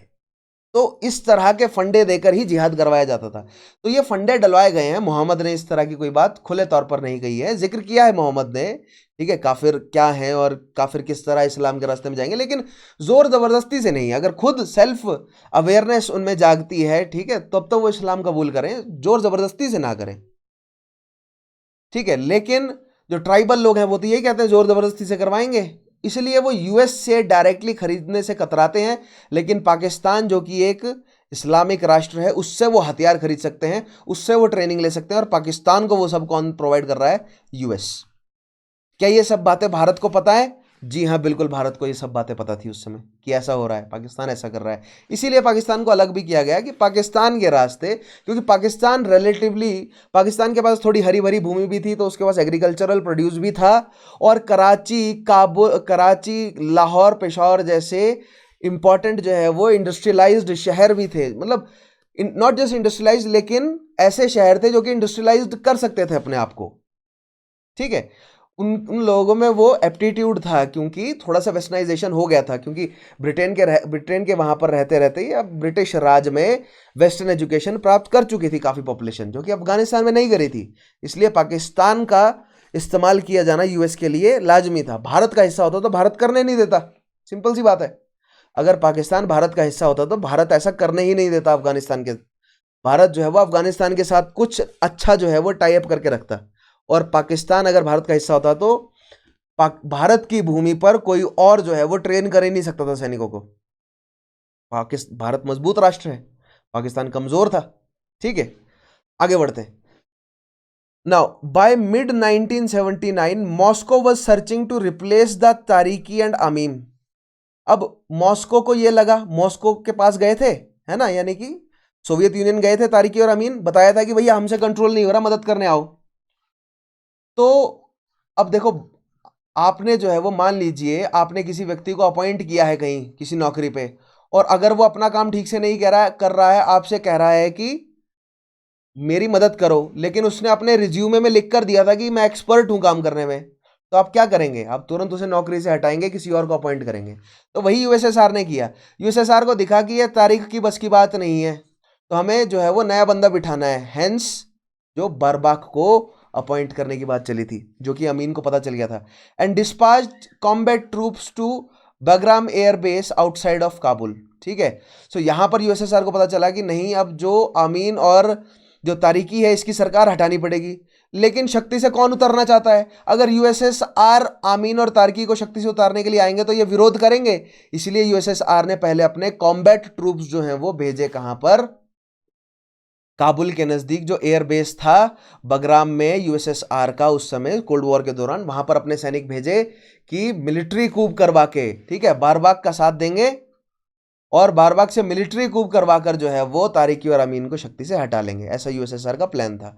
Now this move prompted the crater administration, sorry not crater but Carter, Jimmy Carter जो है वो, अब इसी दौरान जिमी कार्टर यूएस प्रेसिडेंट है, याद होगा आपको, 73 के बाद, निक्सन के रिजाइन करने के बाद, to begin supplying non lethal aid to Afghan mujahideen और इस्लामिक इंसर्जेंट्स। ठीक है, अब यूएसएसआर अपनी सेना डिप्लॉय करना शुरू कर रहा है, और उससे पहले से ही यूएसए जो है वो हथियार पाकिस्तान के रास्ते मुजाहिदों को दे ही रहा था, लेकिन अब उसकी थोड़ी जो है वो इंटेंसिटी उन्होंने बढ़ा दी, क्योंकि यूएसएसआर ने सैनिकों की संख्या बढ़ानी शुरू कर दी। ठीक है, तो यूएसएसआर से लड़ने के लिए कार्टर ने क्या किया? कार्टर ने जो मुजाहिदीन है उनको हथियार देने शुरू कर दिए। Non lethal aid, non lethal aid का मतलब ये है कि ऐसे हथियार नहीं दिए कि वो आपस में ही, मतलब बड़े मिसाइल्स वगैरह नहीं, गन्स वगैरह, ट्रेनिंग वगैरह प्रोवाइड करनी शुरू कर दी उन्हें। ठीक है, गन्स उनके पास थी, ट्रेनिंग देना शुरू कर दी। अब जहां पर गन्स नहीं है वहां पर गन्स देनी शुरू कर दी।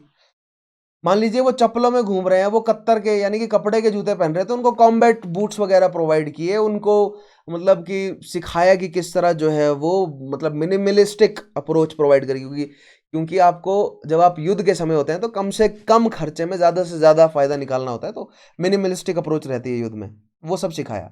इन August high ranking Soviet military delegation arrived in Kabul to assess situation.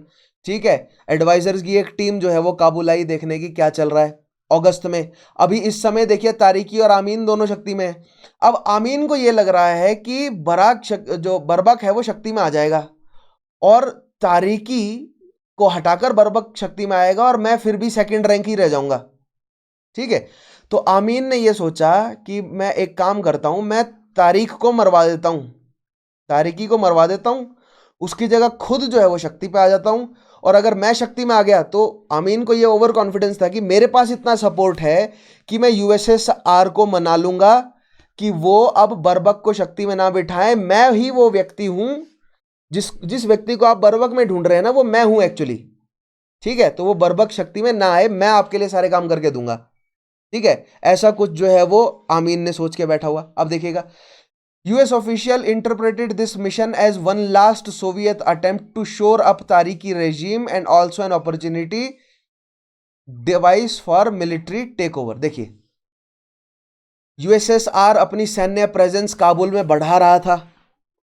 USA ने यह सोचा कि यूएसएसआर जो है वो मिलिट्री टेक ओवर करने जा रहा है काबुल का या अफगानिस्तान का, या तो वो तारिकी की रिजीम को और स्ट्रांग करने जा रहा है, उसको अपने मतलब परमानेंट जो है वहां पर मिलिट्री प्रेजेंस क्रिएट करके तारिकी की रिजीम को स्ट्रांग कर देगा। और अगर तारिकी की रिजीम स्ट्रांग होती है तो ट्राइबल्स कमजोर होते हैं, ट्राइबल्स कमजोर होते हैं तो किसका इंटरेस्ट खराब होता है? यूएस का।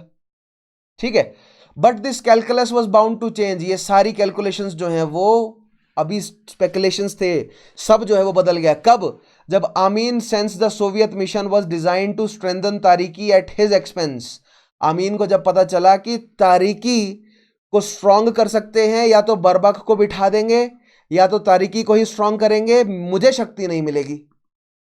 ठीक है, तो आमीन ने क्या सोचा? In response forces loyal to Amin executed Taraki. Taraki को कर दिया आमीन के साथियों ने एग्जीक्यूट। तो अब फर्स्ट इन द रैंक कौन आ गया? आमीन। और आमीन को लगा कि यूएसएसआर के गुड ग्रेसेस में मैं आ जाऊंगा और मेरे पास शक्ति आ जाएगी। In October a move that infuriated Moscow which began amassing combat units along its border.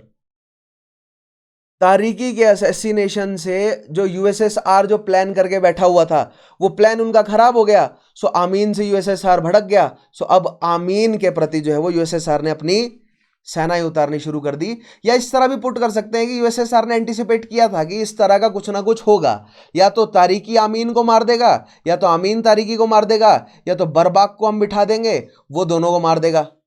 ठीक है, इन एनी हाउ हम अपनी इस पूरे इवेंट को बहाना बनाकर हम अपनी सेनाएं उतार देंगे। और अल्टीमेट एम क्या यूएसएसआर का? कि वो अपनी खुद की सेनाएं उतारें, खुद जो है वो उतरकर मतलब अफगानिस्तान में खुद फिजिकली प्रेजेंट होकर वो ट्राइबल से लड़े और ट्राइबल्स को सबड्यू करे। लेकिन ऐसा करने के लिए उनको कोई पॉलिटिकल कारण चाहिए, क्योंकि अंतरराष्ट्रीय मंच पर भी तो बताना है कुछ ना कुछ। तो वो पॉलिटिकल कारण आमीन ने ही दे दिया तारिकी को एग्जीक्यूट करवा के, असैसिनेट करवा के। ठीक है, आगे बढ़ते हैं। इसके बाद जो है वो कॉम्बैट यूनिट्स यूएसएसआर ने उतारनी शुरू कर दी। कहां पर? बढ़ानी शुरू कर दी अफगानिस्तान में। By winter of 1979, faced with mutinies and an uncertain leadership, the Afghan army was unable to provide basic security to government against the onslaught of Islamic fighters nearing Kabul। ठीक है, अब आमीन की सरकार है, एक साइड से यूएसएसआर अपने सैनिक जो है वो बॉर्डर पर खड़े करता जा रहा है, दूसरी साइड यूएसए जो है वो ट्राइबल्स को हथियार प्रोवाइड करते जा रहा है, और ट्राइबल्स धीरे धीरे काबुल तक पहुंचते जा रहे हैं, ट्राइबल्स का प्रेशर काबुल तक आता जा रहा है। और जो आमीन की सरकार के जो नुमाइंदे हैं या उनकी जो सेना है, उनके पास इतने इक्विपमेंट्स नहीं है कि वो यूएसए के द्वारा प्रोवाइडेड जो भी मतलब एड है उसका बढ़ चढ़कर जो है वो सपोर्ट कर सके, क्योंकि ट्राइबल जो है वो मोटिवेटेड है, आर्मी जो है वो तनख्वाह के लिए काम कर रही है, और आर्मी के पास लॉयल्टी तभी तक है जब स्ट्रांग है सरकार। सरकार कमजोर है तो आर्मी को भी लगा कि हम क्यों करें कुछ, तो आर्मी जो है वो धीरे धीरे कदम पीछे बढ़ाने लगी, ट्राइबल्स जो है वो काबुल तक पहुंचने लगे। ऐसे में यूएसएसआर को इंटरनेशनल मंच पे बहाना मिल गया कि देखिए काबुल पर ये ट्राइबल्स जो हैं वो कंट्रोल करने जा रहे हैं, ये देश जो है वो एक सोशलिस्ट राष्ट्र है, दैट मीन्स हमारे जो है वो मतलब छत्र छाया में है, तो हम यहाँ पर अब इंटरवीन कर सकते हैं। तो माहौल परिपक्व है, मैच्योर हो चुका है सिचुएशन। ट्राइबल्स काबुल तक पहुंचते जा रहे हैं, फायदा किसका? यूएसए का। ट्राइबल्स काबुल तक पहुंचते जा रहे हैं, बहाना किसके लिए है? यूएसएसआर के लिए। यूएसए क्या चाहता है? यूएसएसआर एक बार युद्ध में तो उतरे, यूएसएसआर एक बार युद्ध में उतरे। यूएसएसआर के 10 साल मतलब वैसे तो यूएसए ने ये सोचा था कि जल्द से जल्द यूएसएसआर को पछाड़ देंगे हम, लेकिन ये युद्ध इतना लंबा खींचा कि यूएसएसआर के बहुत रिसोर्सेज का दोहन हुआ। ठीक है, now by the point the Soviets were sending in motorised divisions यानी टैंक्स और आर्मर्ड व्हीकल्स जब पहुंचाने शुरू किए, and special forces. Finally on Christmas Eve the invasion began. Soviet troops killed Amin and installed Barak Karmal as the Soviet puppet head of government। देखिएगा, 24 दिसंबर 1979 को Soviet army ने attack कर दिया। तुरंत जो है वो काबिल पहुंच गई कुछ ही दिनों में सोवियत आर्मी, और अमीन को एग्जीक्यूट कर दिया गया और फिर उसकी जगह बराक को जो है वो शक्ति पर बिठा दिया गया। और बराक क्या है? सोवियत का पपेट। यही प्लान था यूएसएसआर का अल्टीमेटली। अब यूएसएसआर के पास बहाना भी था कि वो अंटर तो कर ही गए, तो अब साथ ही साथ जो है वो ट्राइबल्स का सफाया करें। इन रिस्पॉन्स कार्टर एडमिनिस्ट्रेशन, अब देखिए यूएसएसआर ने काबुल में अपनी जो है वो पपेट गवर्नमेंट सेना के जोर पर बिठा दी। अब ऐसे कार्टर गवर्नमेंट कैसे बैठे रहे? क्योंकि जहां पर कम्युनिस्ट शक्ति कदम बढ़ाती है, बदले में एक कदम जो है वो कैपिटलिस्ट शक्ति को भी बढ़ाना है ताकि बैलेंस बना रहे शक्ति का, otherwise domino theory. Responded by vowing to protect Middle Eastern oil supplies in view that Soviet threat and stepped up its aid to Afghan Mujahideen. देखिए यूएस ने कहा अपने अन्य कैपिटलिस्ट राष्ट्रों को कि हम आपको प्रॉमिस करते हैं कि मिडल ईस्ट से जो हमें तेल आ रहा है वो तेल की सप्लाई रुकेगी नहीं। तो यूएस ने क्या किया? मुजाहिदीनों को, जो ट्राइबल्स हैं, उनको हथियार की ट्रेनिंग की सप्लाई बढ़ा दी। ठीक है, नेक्स्ट देखिएगा। In sum, these actions were Washington's collective attempt to make Soviets' adventure in Afghanistan as painful and brief as possible. Brief और painful. यूएसए तो चाहता ही यही था कि जहां पर भी यूएसएसआर इंटरवीन करे वहां पर एक दूसरा पक्ष हम खड़े कर दें ताकि सिविल वॉर का माहौल क्रिएट हो। और सिविल वॉर के दौरान मैंने आपको बताया जो शक्ति अंत में बचेगी, मान लीजिए यूएसएसआर बैक्ड शक्ति बची तो राष्ट्र कम्युनिस्ट या सोशलिस्ट बन जाएगा, या यूएसए बैक्ड शक्ति अंत में बची तो राष्ट्र जो है वो एक कैपिटलिस्ट नेशन में बदल जाएगा। लेकिन देखने वाली बात यह है कि भले ही 1979 के बाद 1979 में यूएसएसआर युद्ध में उतरा हो और 1989 में यूएसएसआर शक्ति से चला गया, तो कहने का मतलब कायदे से अफगानिस्तान में कैपिटलिस्ट सरकार एस्टेब्लिश करके अफगानिस्तान को मॉडर्नाइज कर दिया जाना चाहिए था यूएसए द्वारा। लेकिन अफगानिस्तान में आज भी स्टेट ऑफ वॉर है। तो इस स्ट्रेटजी को भी हमें समझना है कि यूएस की स्ट्रेटजी क्या है, अफगानिस्तान में स्टेट ऑफ वॉर आज तक क्यों है। ठीक है, now instead it took 10 years of grinding insurgency before Moscow finally withdrew at the cost of millions of lives and billions of dollars। लाखों के हिसाब से मिलियंस में लोग मरे, नॉट लाख लेकिन मिलियंस में लोग मरे, बिलियंस में जो है वो खर्चा हुआ किसका। और 1985 में गोर्बाचेव शक्ति में आए, उसके बाद उसने धीरे धीरे जो है वो माहौल ये बनाया कि अब यूएसएसआर जो है वो अफगानिस्तान से बाहर निकलेगा, क्योंकि वो अब सोवियत यूनियन को डिसॉल्व करने की तरफ जो है वो कदम बढ़ा रहा था। ठीक है, और फिर फाइनली 1989 में जो है वो ट्रीटी हुई है किसकी, या जिनेवा के अकॉर्ड्स साइन हुए हैं, और फिर यूएसएसआर ने अफगानिस्तान से सेना अपनी हटा ली। लेकिन घाटा 10 साल तक यूएसएसआर जो है वो अटैक करता रहा अफगानिस्तान पर, लेकिन ट्राइबल लीडर से जीत नहीं सका। अफगानिस्तान, मैंने बोला ना, अफगानिस्तान को आप उनसे लड़ लेंगे लेकिन उनसे जीत नहीं सकेंगे। यूएस जो है वो 2001 से कोशिश कर रहा है अफगानिस्तान से जीतने की, लेकिन आज तक पूरी तरह कंट्रोल नहीं ला पाए। या वो स्ट्रेटजी है, समझेंगे आगे, right. Now, in their wake, the Soviets left a shattered country in which the Taliban, an Islamic fundamentalist group, seized control, later providing Osama bin Laden with the training base from which to launch terrorist operations worldwide। अब देखिए, throughout जितना भी अफगान का ये war चलता रहा, 1979 से 89 तक वॉर चलता रहा, कौन स्ट्रांग होते गए? यूएसएसआर कमजोर होता गया और अफगानिस्तान में ट्राइबल्स मजबूत होते गए। तो उनका एम्बिशन बनता रहा है कि वो पूरे के पूरे अफगानिस्तान में क्या एस्टेब्लिश करेंगे, एक इस्लामिक स्टेट। अब इस्लामिक स्टेट एस्टेब्लिश करने के लिए सभी वॉरलॉर्ड्स को क्या करना पड़ेगा? इकट्ठा यूनाइट करना पड़ेगा, क्योंकि अफगानिस्तान एक बहुत ज्यादा फ्यूडल रीजन था। यही तो कारण है अफगानिस्तान को कोई जीत कर उस पर कंट्रोल नहीं कर सका, क्योंकि अफगानिस्तान बहुत ज्यादा फ्यूडल है, वहां के वॉरलॉर्ड्स में आपस में बनती नहीं है। लेकिन यहां पर एक ग्रुप जो है वो बड़ा उभर के निकला जिसको कहते हैं तालिबान। ठीक है, तालिब का मतलब होता है स्टूडेंट और तालिबान का मतलब जो स्टूडेंट्स का ग्रुप है, राइट। जो स्टूडेंट्स एक साथ मिलकर कर रहे हैं, उनकी जो हायरार्की है, उनका जो ग्रुप है वो तालिबान है। तो तालिबान यहां पर डेवलप हुआ और तालिबान कहता है कि हम एक इस्लामिक रिजीम जो है वो एस्टेब्लिश करेंगे पूरा अफगानिस्तान में।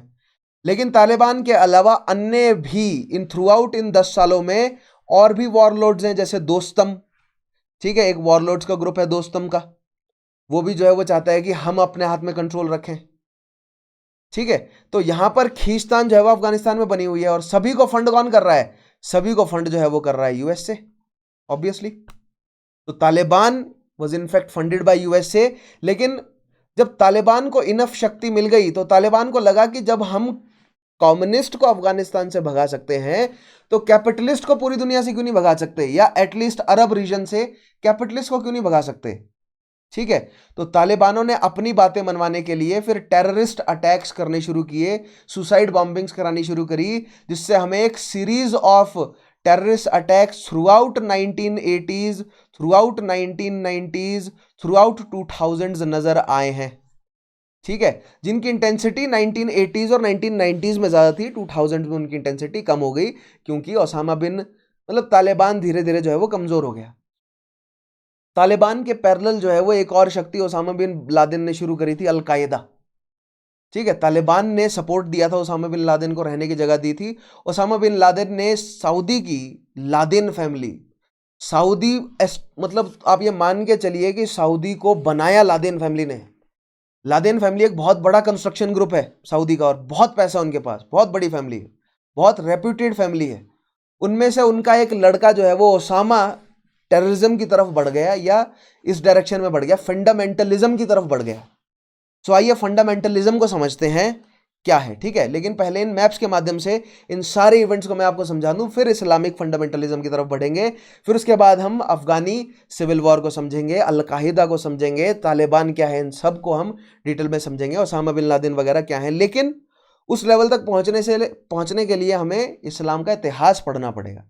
पहले मैं इस्लाम का इतिहास पढ़ाऊंगा, फिर इन सारे इवेंट्स को समझेंगे हम, ठीक है। तो देखिएगा, ये यूएसएसआर है, ये सोवियत रशिया है। तो देखिए ये तो है रशिया की बाउंड्रीज, उसके अलावा ये इसके सैटेलाइट राष्ट्र हैं, जिसमें देखिए फिनलैंड पर कंट्रोल है लेकिन बाद में हट गया, ठीक है। एस्टोनिया, लातविया, लिथुआनिया, ठीक है। पोलैंड, या आप मान सकते हैं बेलारूस, यूक्रेन, कुछ हिस्सा जो है वो रोमेनिया या बुल्गारिया का, उसके अलावा जो है वो यहाँ पर जॉर्जिया, अर्मेनिया, और ये टर्की का हिस्सा जो है वो रशिया के पास था, राइट। ये आ गया आपका कजाकिस्तान, तुर्कमेनिस्तान, उज्बेकिस्तान, किर्गिस्तान, ये सारे जो हैं वो सेंट्रल एशियाटिक राष्ट्र हैं। अब ये है अफगानिस्तान। अब देखिए अफगानिस्तान के लोग लड़ाके क्यों हैं, पहला सवाल।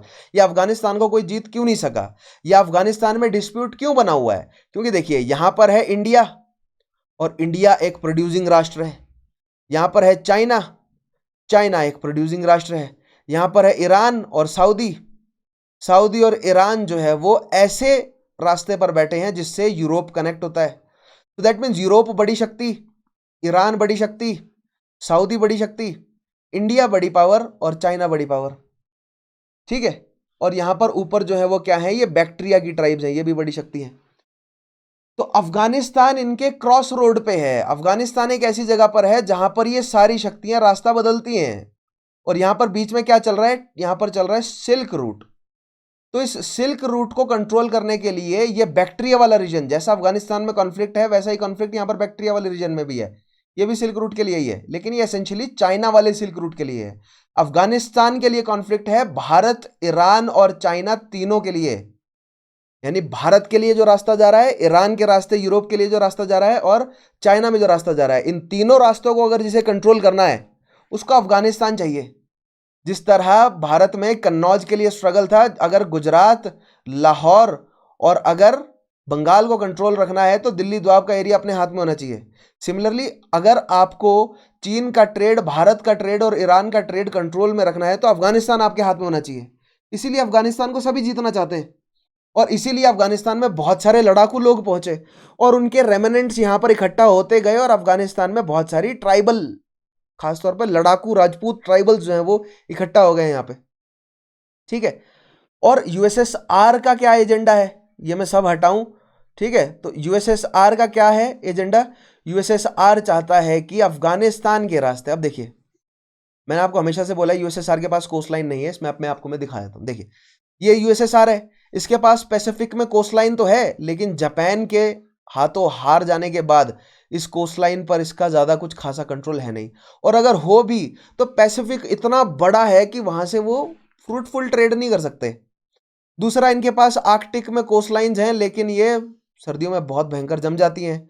और फिर उनके पास यहाँ पर बाल्टिक रीजन में कोस्ट लाइन है लेकिन नॉर्थ सी, ठीक है, और फिर यहाँ पर ब्रिटेन बैठा है, इस कोस्ट लाइन से भी इनको खासा फायदा नहीं होता। और यहाँ पर ब्लैक सी में कोस्ट लाइन है लेकिन यहाँ पर इस्तांबुल बैठा है, मेडिटेरेनियन की शक्तियां बैठी हैं, ये ट्रेड नहीं करने देंगी।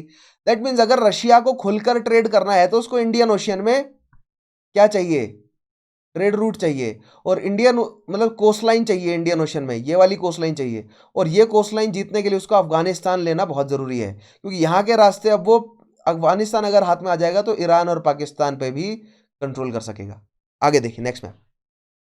नाउ ये कुछ स्टूडेंट का कई जगहों पर जो है वो स्टूडेंट भी बोलते हैं और कई जगहों पर मैंने कुछ टीचर्स को भी बोलते हुए सुना है कि अफगानिस्तान लैंड लॉक्ड है। अफगानिस्तान हमेशा से लैंड लॉक्ड नहीं था।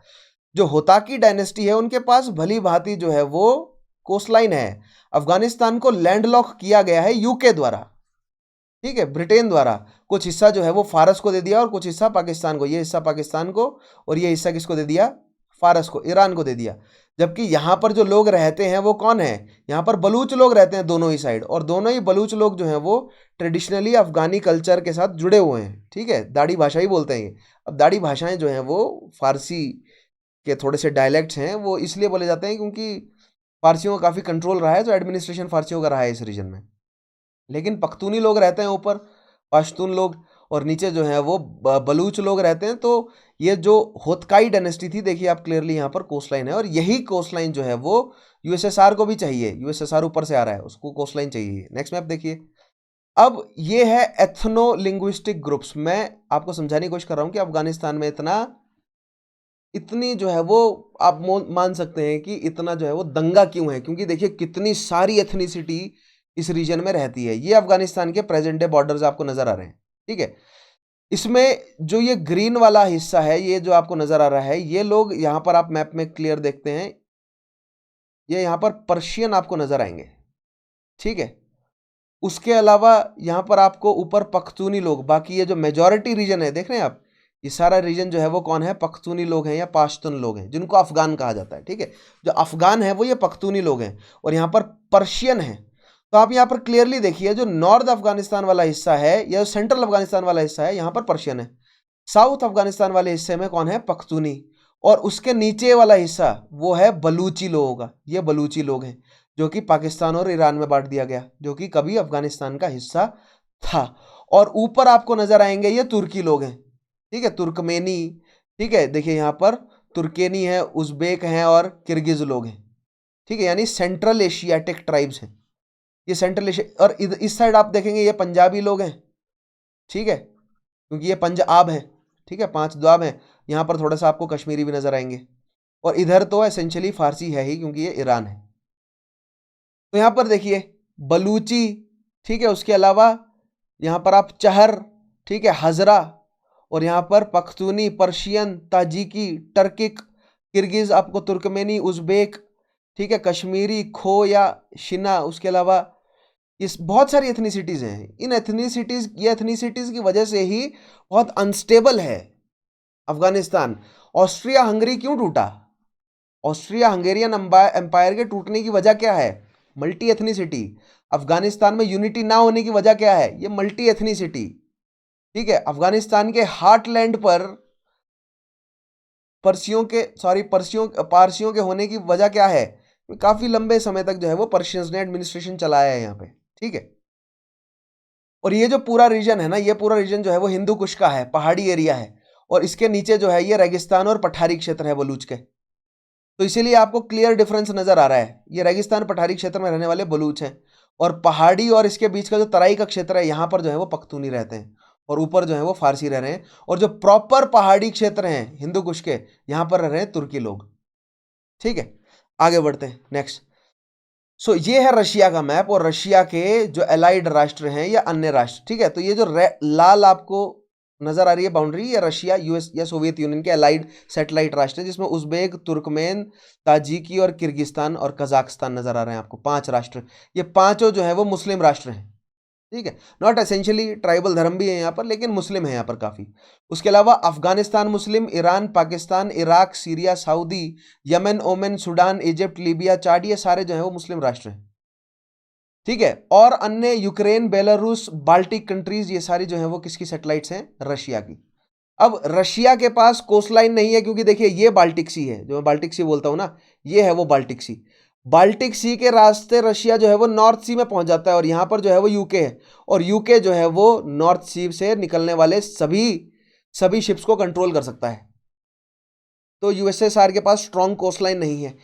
ईस्ट में स्ट्रॉन्ग कोस्टलाइन क्यों नहीं है? क्योंकि यहां पर जापान है। जापान, और सेकेंड वर्ल्ड वॉर के बाद यूएसए के कंट्रोल में जापान था, तो यहां पर से भी यूएसएसआर को स्ट्रॉन्ग कोस्टलाइन नहीं है, क्योंकि पैसिफिक ट्रेड पर डोमिनेंस किसका है? यूएसए का है। ठीक है, ऊपर आर्कटिक में कोस्टलाइन होने का कोई मतलब ही नहीं बनता, क्योंकि वो जमा हुआ area. So that means Indian ocean की कोस्टलाइन बहुत जरूरी पड़ जाती है किसके लिए? रशिया के लिए। और अगर इंडियन ओशियन में अफगानिस्तान के रास्ते ये कोस्टलाइन रशिया को मिल जाती है, तो भारत पर आसानी से इन्फ्लुएंस जो है वो रशिया एस्टेब्लिश कर सकता है। इसीलिए अफगानिस्तान को इन्वेड करना बहुत जरूरी है। दूसरी चीज ये, मैंने आपको बताया 1979 ईरान में रेवोल्यूशन आई, और ईरान का इस्लामीकरण हो गया। तो ऐसा ना हो कि अब फिर अफगानिस्तान, पाकिस्तान तो इस्लामिक रिजीम है ही, ठीक है, इराक, टर्की, और फिर उसके बाद ये सारे राष्ट्र जो हैं वो इस्लामिक हो जाएं, और यहां से सोशलिस्ट सरकारें हट जाएं, और यूएसएसआर डूब जाए। ये भी एक कारण है इन्वेड करने का। ठीक है, आगे देखते हैं नेक्स्ट मैप। अब ये देखिए, ये यूएसएसआर के प्लान्स हैं। ठीक है, तुर्कमेनी के रास्ते, अफगानिस्तान के रास्ते, पाकिस्तान के रास्ते, भारत में फिर सूरत वाली, बॉम्बे वाली कोस्ट लाइन यूएसएसआर के कंट्रोल में। इधर टर्की के रास्ते, एजियन सी और मेडिटेरेनियन की कोस्ट लाइन। ठीक है, और इधर जॉर्जिया के रास्ते जो है वो ब्लैक सी की कोस्ट लाइन, और ये बल्कान रीजन तो है ही एसेंशियली, ये रशियन भाषा ही बोलते हैं, स्लेविक भाषा ही बोलते हैं। ठीक है, तो ये प्लान है किसका? अफगानिस्तान, सॉरी, यूएसएसआर का। ठीक है, आगे बढ़ते हैं। अब ये मैप आप देख रहे हैं कि यूएसएसआर ने जब अटैक कर दिया तो वो किस किस एरिया को कंट्रोल कर सके। ठीक है, तो ये आपको जो रेड दिख रहा है, ये है सोवियत इन्वेजन के रूट।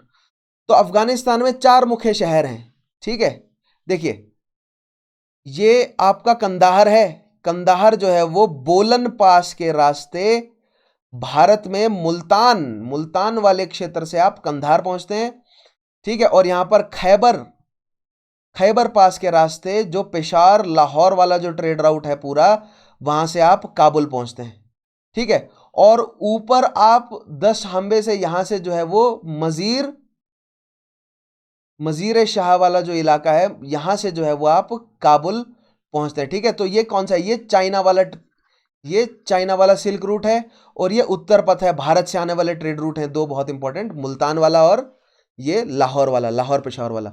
ठीक है, मुल्तान वाला भी पंजाब में ही जुड़ता है, और लाहौर पेशावर वाला ये पूरा, फिर देखिए लाहौर पेशावर, फिर लाहौर, फिर उसके बाद ये भारत में एंटर करता है जलंधर, लुधियाना, अंबाला, पानीपत, दिल्ली, और फिर ये दिल्ली के रास्ते आप ये मान के चले कि लखनऊ, बिहार के रास्ते बंगाल तक जुड़ता है। ये पूरा का पूरा ये है वो रास्ता।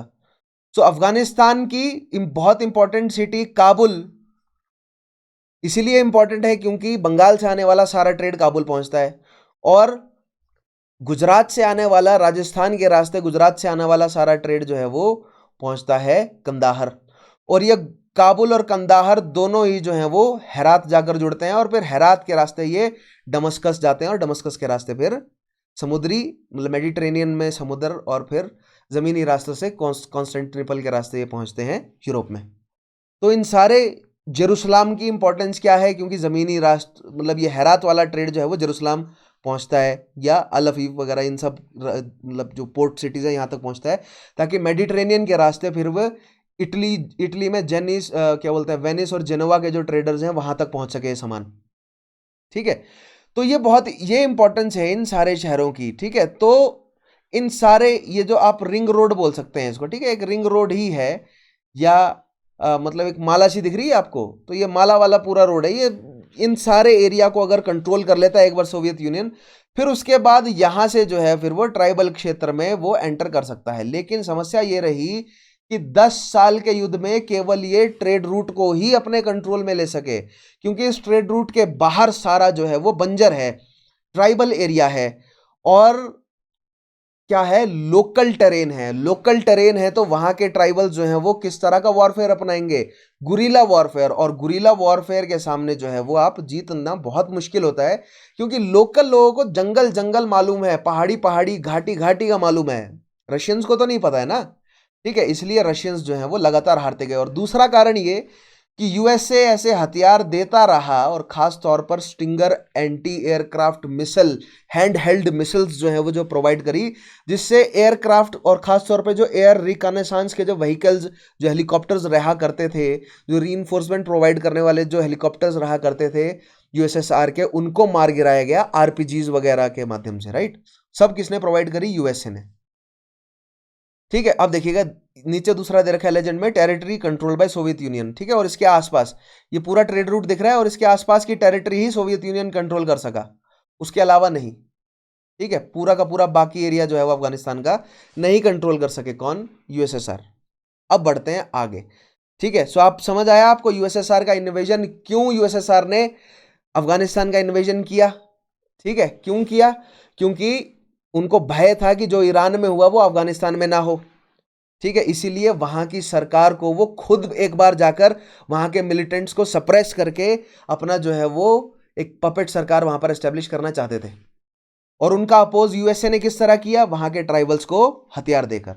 10 साल तक युद्ध चला, यूएसएसआर के सारे रिसोर्सेज खत्म हुए, अंत में यूएसएसआर को अपने सैनिकों को वापस बुलाना पड़ा, युद्ध में उनकी हार हुई। ठीक है, और जीत यूएसए की भी नहीं हुई, क्योंकि जो ट्राइबल्स यूएसए ने प्रिपेयर किए थे उन्होंने हथियार अब यूएसए के खिलाफ उठा लिए।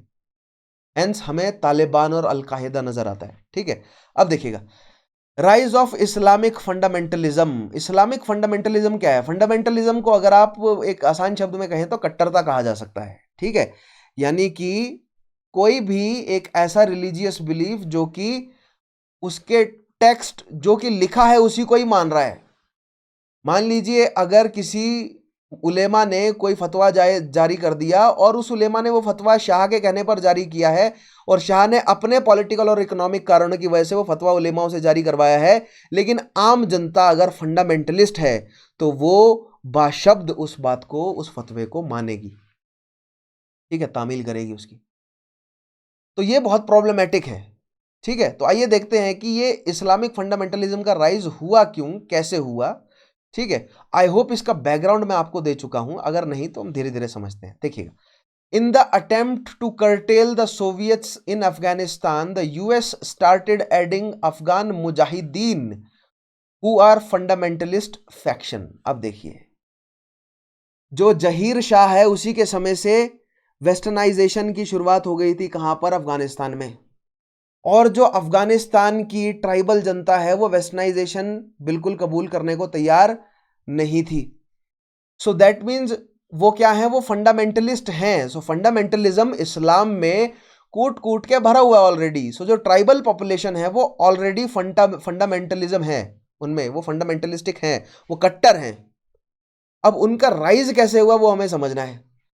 सो 1978 या उससे पहले भी धीरे धीरे जो मॉडर्नाइजेशन किया जा रहा था शाह के द्वारा और फिर दाऊद के द्वारा, उसके खिलाफ जो है वो फंडामेंटल्स बढ़ रहे थे, लेकिन उनके पास हथियार नहीं थे। और खास तौर पे 1978 की जो सरकार आई है सोशलिस्ट, उसके खिलाफ तो इन फंडामेंटलिस्ट ट्राइबल्स को हथियार देने पाकिस्तान के रास्ते शुरू किए किसने, यूएसए ने। ठीक है, तो ये फंडामेंटलिस्ट जो कि जिहाद करना चाहते थे, क्योंकि जो सोशलिस्ट रिजीम आया था वो एथियस्ट था, और वो ऐसा एजुकेशन सिस्टम लेकर आना चाहता था जिससे इस्लाम धूमिल हो। तो जो ट्राइबल पॉपुलेशन थी वो जिहाद करना चाहती थी, क्योंकि उलेमाओं ने ऐसा कहा था करो।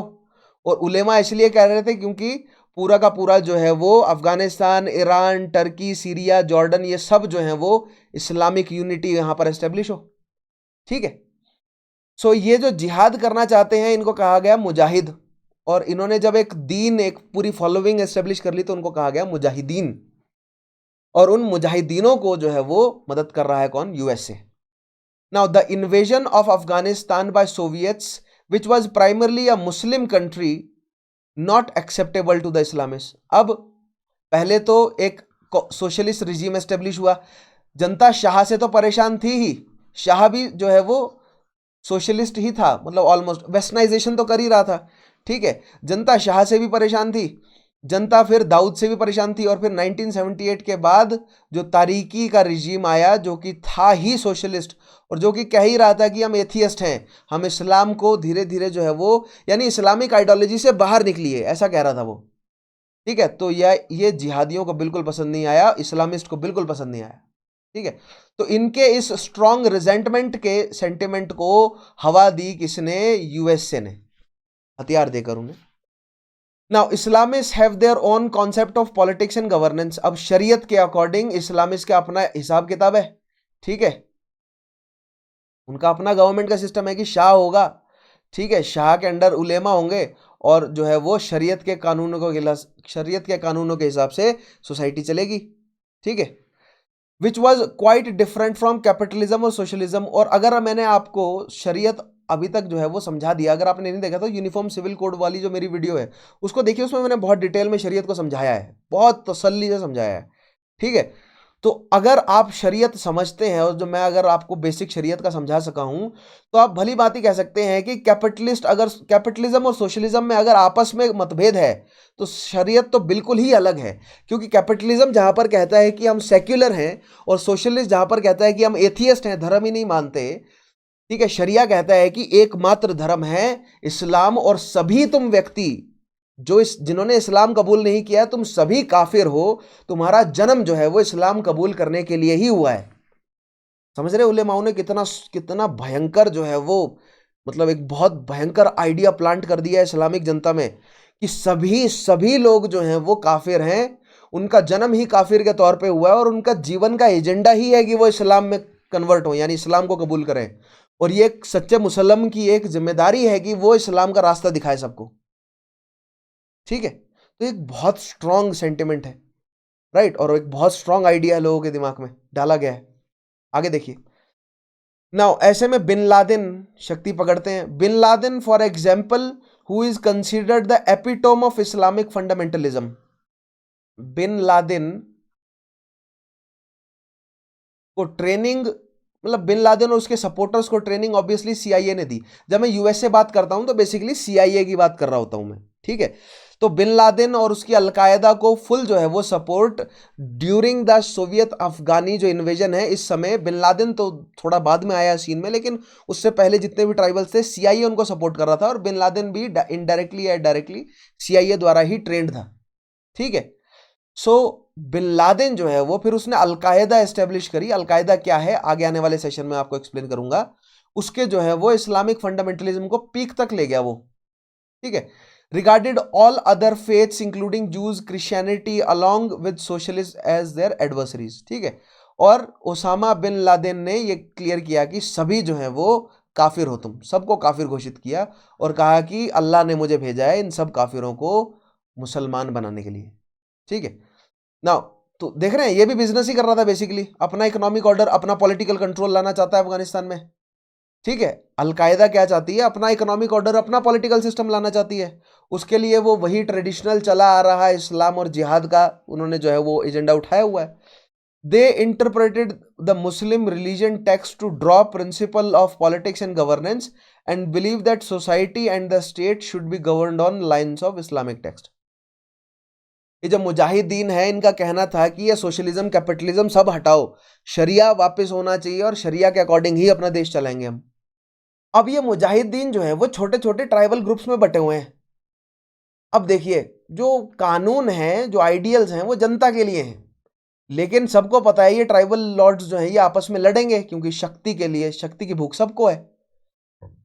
Sorry, Afghan Mujahideen were fundamentalist group which was constituted to protect the Muslim population of Afghanistan from atheist communist, ठीक है। तो मैंने आपको बताया ही है एथियस्ट कम्युनिस्ट, क्योंकि कम्युनिज्म जो है वो या सोशलिज्म कह रहा था कि हम आपका एजुकेशन सिस्टम चेंज कर देंगे, और उनका एजेंडा था पूरे अफगान की पॉपुलेशन को जोड़ना इस एजुकेशन सिस्टम से, और उस एजुकेशन सिस्टम में वो क्लियरली पढ़ाएंगे, एथिज्म को पढ़ाएंगे, सेक्युलरिज्म नहीं पढ़ाएंगे। जैसे भारत में सेक्युलरिज्म पढ़ाया जाता है, जो भी यूएसएसआर या सोवियत यूनियन का जितना भी समय उनका कंट्रोल रहा, उनके सिलेबस में एथिज्म पढ़ाया गया, ठीक है। Now aided and supported by US, full support किसका है मुजाहिदीनों को? यूएस का। they embarked upon guerrilla warfare and ensured that Soviet forces were constantly engaged in neutralization operations.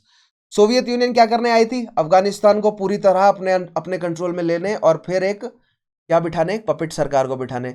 लेकिन अगर सोवियत यूनियन या यूएसएसआर अगर मुजाहिदीनों से लड़ने में ही उलझा रहेगा तो वो कब जो है वो टेरिटोरी पूरी अफगानिस्तान की अपने कंट्रोल में किएगा करेगा? तो वही किया अभी यूएसए ने जो बहुत ज़्यादा एंथुजियास्टिक, बहुत ज़्यादा मतलब एफिलिएटेड और बहुत ज़्यादा जो है वो आप कह सकते हैं कि मोटिवेटेड इस्लामिक पॉपुलेशन को हथियार और ट्रेनिंग प्रोवाइड करी। ट्रेनिंग मिली पाकिस्तान में, आईएसआई ने ट्रेनिंग दी मुजाहिदीनों को पाकिस्तान में, ठीक है।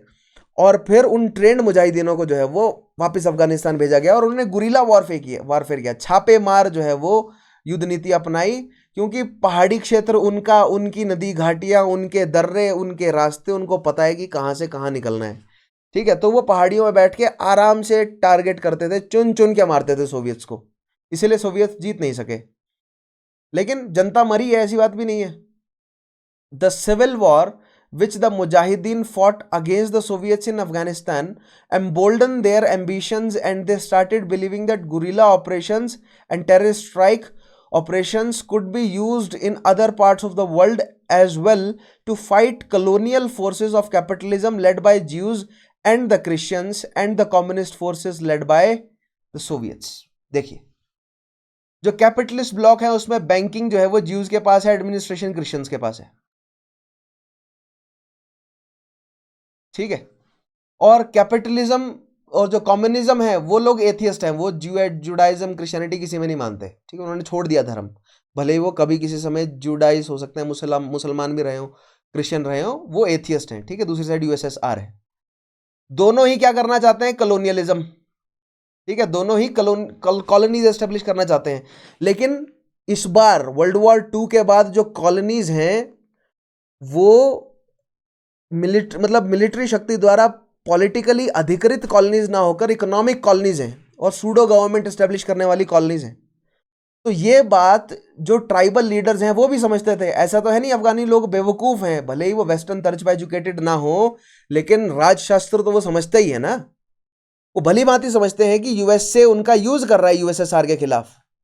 तो एक बार जब यूएसएसआर का थ्रेट टला तो उन सब तालिबानियों ने या मुहाजिरों ने जो क्या बोलते हैं, ये जो भी ट्राइबल लीडर्स हैं, इन्होंने यूएसए की तरफ जो है वो अपना मुहिम छेड़ दी। और उन्हें ये समझ आया कि ये जो टेररिस्ट अटैक्स हैं इनके माध्यम से हम प्रेशर डाल सकते हैं और अपनी बातें मनवा सकते हैं। तो हमें इसीलिए थ्रू आउट 1980s 1990s बहुत बड़े लेवल पर टेररिस्ट अटैक्स होते हुए नजर आए हैं पूरी दुनिया में, और इन्हीं तालिबानी अलकायदा के ग्रुप्स ने करे हैं ये, ठीक है, टेररिस्ट अटैक्स। नेक्स्ट देखिए, Therefore, once the Soviets left Afghanistan and the country was seized by Taliban, these radical elements got a safe haven to establish their base and conduct their operations within Afghanistan as well as elsewhere in the world. अब देखिए, जो ये tribals हैं, ये बहुत सारी tribes मैं आपको मैप में दिखाऊंगा। इनमें से जब सोवियत हटे तो तालिबान जो है वो एक बड़ी शक्ति के रूप में उभरा, ठीक है। अब इन तालिबानियों को पता चला कि जैसे हमने यूएसएसआर को भगाया है ऐसे ही हम यूएसए को ही भगा देंगे, ठीक है। और अगर नहीं भागता है तो हम इनके देशों में अटैक्स करेंगे, मजबूर करेंगे कि हमारे देश से जाएं, राइट। और अफगानिस्तान पाकिस्तान वाला एरिया इनको बहुत बढ़िया महसूस हुआ कि यहां पर ये अफीम उगाएंगे दबा के, और उस अफीम की जरूरत जो है वो इन कैपिटलिस्ट राष्ट्रों को है, क्योंकि उन्हें अपनी जनता को नशे की लत में रखना है ताकि उनकी अपनी जनता जागरूक ना हो सके, राइट। उनको अपनी खुद की जनता को जो है वो इस पूरे मतलब समझ रहे हैं आप, भोग विलास के पूरे सर्कल में रखना है, ठीक है। Not just western capitalist, South East Asia, Bharat, हर जगह। तो अफगानिस्तान में दबा के अफीम की खेती होती है। पूरी दुनिया का आप मान के चल सकते हैं 80 से 90% अफीम जो है वो अफगानिस्तान से निकल रहा है। तो इन तालिबानियों को समझ आया कि अब अफीम निकलने वाले सारी एरिया को हम करें कंट्रोल, पूरी दुनिया को अफीम और खास तौर पे जो कैपिटलिस्ट ब्लॉक है उसको अफीम हम दे। अफीम यानी कि अफीम से स्मैक, हेरोइन वगैरह, ठीक है, जो ओपियोइड्स हैं वो केमिकल्स बनते हैं, और इन ओपियोइड्स का इस्तेमाल करके ही मास पॉपुलेशन को जो है वो मैनिपुलेट करता है कैपिटलिस्ट ब्लॉक, ठीक है। दवाइयों के रूप में, नशी मतलब कि सिगरेट्स में, हर जगह यूज होते हैं ओपियोइड्स यार। आप ये मान सकते हैं कि ऑपियोइड्स का इस्तेमाल हर जगह होता है, हर जगह तो नहीं लेकिन एक बहुत बड़ी संख्या में खाद्य पदार्थों में भी किसी ना किसी फॉर्म में इन ऑपियोइड्स का इस्तेमाल होता है ताकि लत लगाई जाए लोगों को। ठीक है, ऐसे केमिकल्स, इन ऑपियोइड से ऐसे केमिकल्स डिराइव किए गए हैं जो कि लत लगाते हैं, नॉट एग्जैक्टली ऑपियोइड बट वहां से निकाले हुए। यानी कि मान लीजिए कि आपको जो है वो बर्गर्स खाने की लत लग गई, तो आप मान के चलिए कि कहीं ना कहीं ये ऑपियोइड्स का ही असर है। और भी बहुत सारे केमिकल्स होते हैं लेकिन आप जोड़ सकते हैं, थ्रेड जुड़ जाता है। ठीक है, अगर अदरवाइज छोड़िए, हीरोइन की आदत तो लगा ही सकते हैं ना आप जनता को, स्मैक की आदत, चिट्टे की आदत लगा देते हैं, तो वो सब जो है वो कहाँ से निकल रहा है? अफगानिस्तान से। ठीक है, इसीलिए अफगानिस्तान के बाद फिर भारत, और भारत अफगानिस्तान के बाद पाकिस्तान जो है वो चिट्टे की लत में है, और पाकिस्तान से लगता हुआ राजस्थान, पंजाब और जम्मू का एरिया जो है वो ये सब चिट्टे की लत में है। ठीक है, now thus in the late 1980s we who हम दुनिया के लोग witnessed the rise of militancy in Kashmir valley. ठीक है, धीरे धीरे कश्मीर वैली में मिलिटेंसी उठने लगी, क्योंकि कश्मीर का जो कॉन्सेप्ट है, अभी आपने मैप देखा होगा, देखिए यहाँ पर मैंने आपको मैप दिखाया ना, इस मैप में देखिए जो कश्मीर ट्रेडिशनली इंडिया के मैप में नजर आता है वो नहीं है। दैट मीन्स ये भारत के पर्सपेक्टिव से मैप नहीं बना हुआ। भारत से बाहर अगर आप पाकिस्तान की सरकार जो मैप इशू करती है, अफगानिस्तान की सरकार जो मैप इशू करती है, वो कुछ इस तरह का होगा। देखिए यहाँ पर हिमाचल से ऊपर वाला पूरा एरिया जो है वो पाकिस्तान ने अपने मैप में दिखाया हुआ है, भारत का हिस्सा नहीं दिखाया हुआ। इसका मतलब ये नहीं है कि मैप गलत है, पाकिस्तान के हिसाब से ये मैप है। ठीक है, इंडिया का मैप ये है कि जैसे हम POK बोलते हैं ना, पाकिस्तान ऑक्यूपाइड कश्मीर, वो बोलते हैं इंडिया ऑक्यूपाइड कश्मीर। जो जम्मू वाला एरिया हमारे पास है, जम्मू और लद्दाख वाला, उसको वो इंडिया ऑक्यूपाइड कश्मीर कहते हैं। वो कहते हैं पूरा कश्मीर हमारा है इस तरह। ठीक है, जिसमें से ये जो हिस्सा है ये इंडिया ऑक्यूपाइड कश्मीर है। ठीक है, जिस तरह हम अपने मैप में ये जो कश्मीर के दो कान है ना, ठीक है, ये जो कश्मीर के दो कान है, जिस तरह भारत इन कश्मीर के दो कानों को अपने हिस्से में दिखाता है, उसी तरह जो पाकिस्तान है वो मतलब इस वाले हिस्से को, ठीक है, इस वाले हिस्से को अपने हिस्से में दिखाता है, जम्मू और कश्मीर वाले हिस्से को। आगे बढ़ते हैं। So where were we? Yes, thus in the late 1980s we witnessed the rise of militancy in Kashmir valley. Kashmir valley में मिलिटेंसी क्यों बढ़ी? क्योंकि ट्रेन करने के लिए बंदे, सैनिक लड़ने के लिए, लत लगाने के लिए जवान आदमी, ये सब तो भी चाहिए ना, और डिस्प्यूट वाला रीजन चाहिए। कश्मीर डिस्प्यूट है, कश्मीर का डिस्प्यूट इसीलिए है ताकि भारत पाकिस्तान में कॉन्फ्लिक्ट बना रहे। पाकिस्तान इसीलिए है ताकि अफगानिस्तान का असर भारत तक ना पहुंचे, या अफगानिस्तान और अन्य अन्य अरेबियन कंट्रीज में जो हो रहा है, या सेंट्रल एशियाटिक कंट्रीज में जो हो रहा है, वो डायरेक्टली भारत पर ना असर हो, इसीलिए पाकिस्तान है, ताकि पाकिस्तान निपटे उनसे। ठीक है, which was mainly driven by using radical Islamists to conduct terrorist operations and put pressure on Indian government। अब देखिए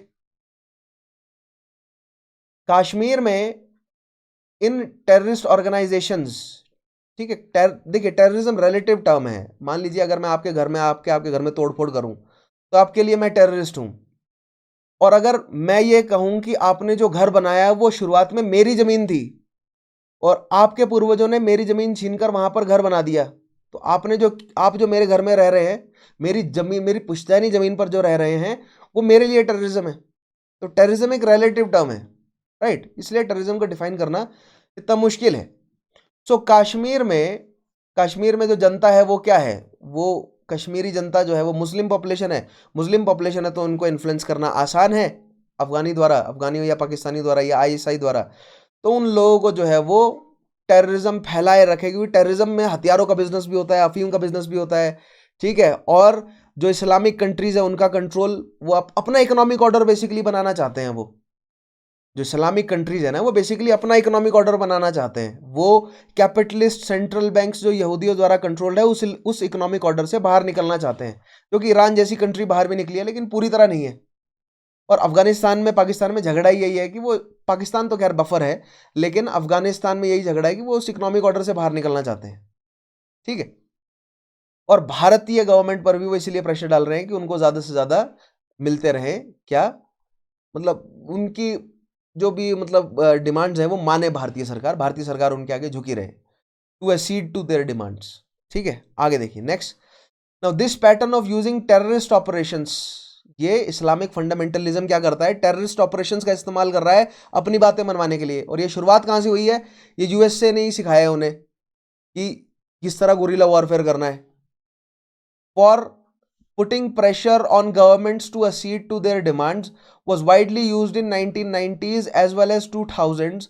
However, it reaped very little success when they were pitted against stronger nations like US, Russia, Moscow, but worked well with some smaller and weaker countries wherein Islamists using their terror tactics either became a strong political force and seized political power और able to get protection of state itself. देखिए, जो terrorism है इसका इस्तेमाल जब USA और USSR के खिलाफ किया तो मुंह की खानी पड़ी। ठीक है, पाकिस्तान में घुस के जो है वो ओसामा बिन लादेन को एग्जीक्यूट कर गया यूएसए ने। ठीक है, सो दैट मीन्स बड़ी शक्तियों के खिलाफ तो टेररिज्म कामयाब नहीं है, लेकिन जो रिलेटिवली छोटी शक्तियां हैं अफ्रीका की, एशिया की, ठीक है, और भारत जो कि डेवलपिंग नेशन है, यानी कि जो डेवलपिंग नेशंस हैं उन पर ये टेररिज्म जो है वो काम कर रहा है। ठीक है, आगे बढ़ते हैं। लास्ट पॉइंट है आज का, nevertheless the rise of Islamic fundamentalism and religious extremism became major development in the later part of 20th century against which the entire global community had to devise new methods and strategies. So देखिए pattern, देखिए world war 2 के बाद 1945 से 1990 तक जो है वो USA versus USSR चलता रहा।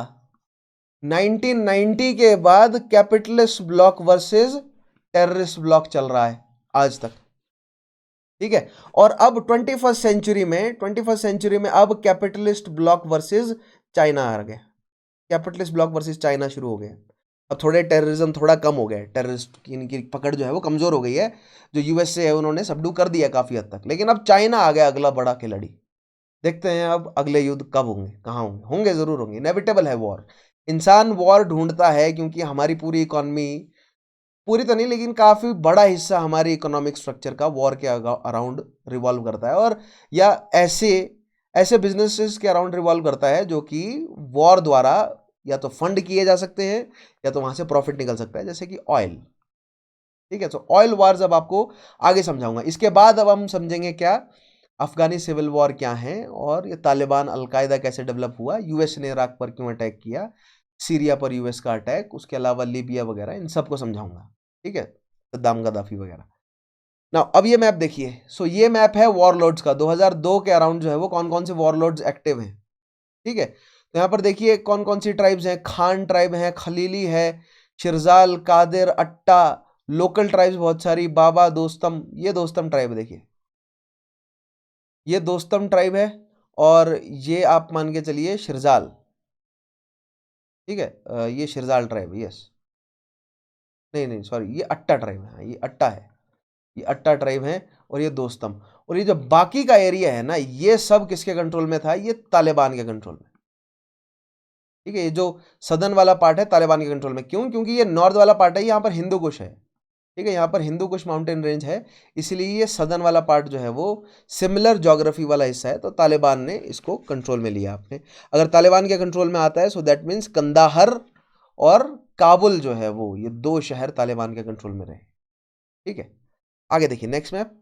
अब ये देखिए, इसमें क्लियर हो ही गया ना। ठीक है, ये जब मैं आपको अफगानी सिविल वॉर कराऊंगा ना, मतलब अब जो नेक्स्ट टॉपिक होंगे उसमें मैं आपको समझाऊंगा, ये मैं फिर से दिखाऊंगा और वहां पर क्लियर हो जाएगा। अदरवाइज मैं जस्ट दिखाना चाह रहा हूँ कि देखिए जो साउथ वाला पार्ट है, लगभग पूरे अफगानिस्तान को तालिबान ने अपने कंट्रोल में किया है, और नॉर्थ में मसुद्दुस, ये टेरिटरी जो है वो मसुद्दुस की, और ये टेरिटरी दोस्तम की, ये दोनों जुड़कर जो है वो तालिबान के खिलाफ। और इन दोनों शक्तियों में, ये नॉर्दर्न एलाइज है, इन दोनों शक्तियों में कंटेस्ट क्या है कि कौन अफगानिस्तान पर अपना इस्लामिक रिजीम एस्टेब्लिश करेगा। ठीक है, और ऐसे में तालिबान के साथ जो है वो फिर अल कायदा उठकर खड़ा हो जाता है। फिर हम देखेंगे अल कायदा और तालिबान के क्या डिस्प्यूट्स हैं आपस में। आई होप यस आज का टॉपिक आपको समझ आया होगा। आज हमने समझा क्या सोवियत इन्वेजन ऑफ अफगानिस्तान और फंडामेंटलिज्म क्या है, और उस फंडामेंटलिज्म की धीरे धीरे डेवलपमेंट, खासतौर पर इस्लामिक फंडामेंटलिज्म क्या है और उसकी डेवलपमेंट हम आगे आने वाले सेशन में समझेंगे। सो आज के सेशन को मैं यहाँ पर करता हूँ कंक्लूड। आई होप आपको समझ आया होगा जो मैंने समझाना चाहा। ठीक है, अगले सेशन में मिलेंगे। अगले सेशन में मैं आपको फिर से जो है वो यहीं से इस कहानी को हम आगे कैरी करेंगे। सो मिलते हैं अगले सेशन में, तब तक के लिए अपना ध्यान रखिएगा। Take care, have a nice day.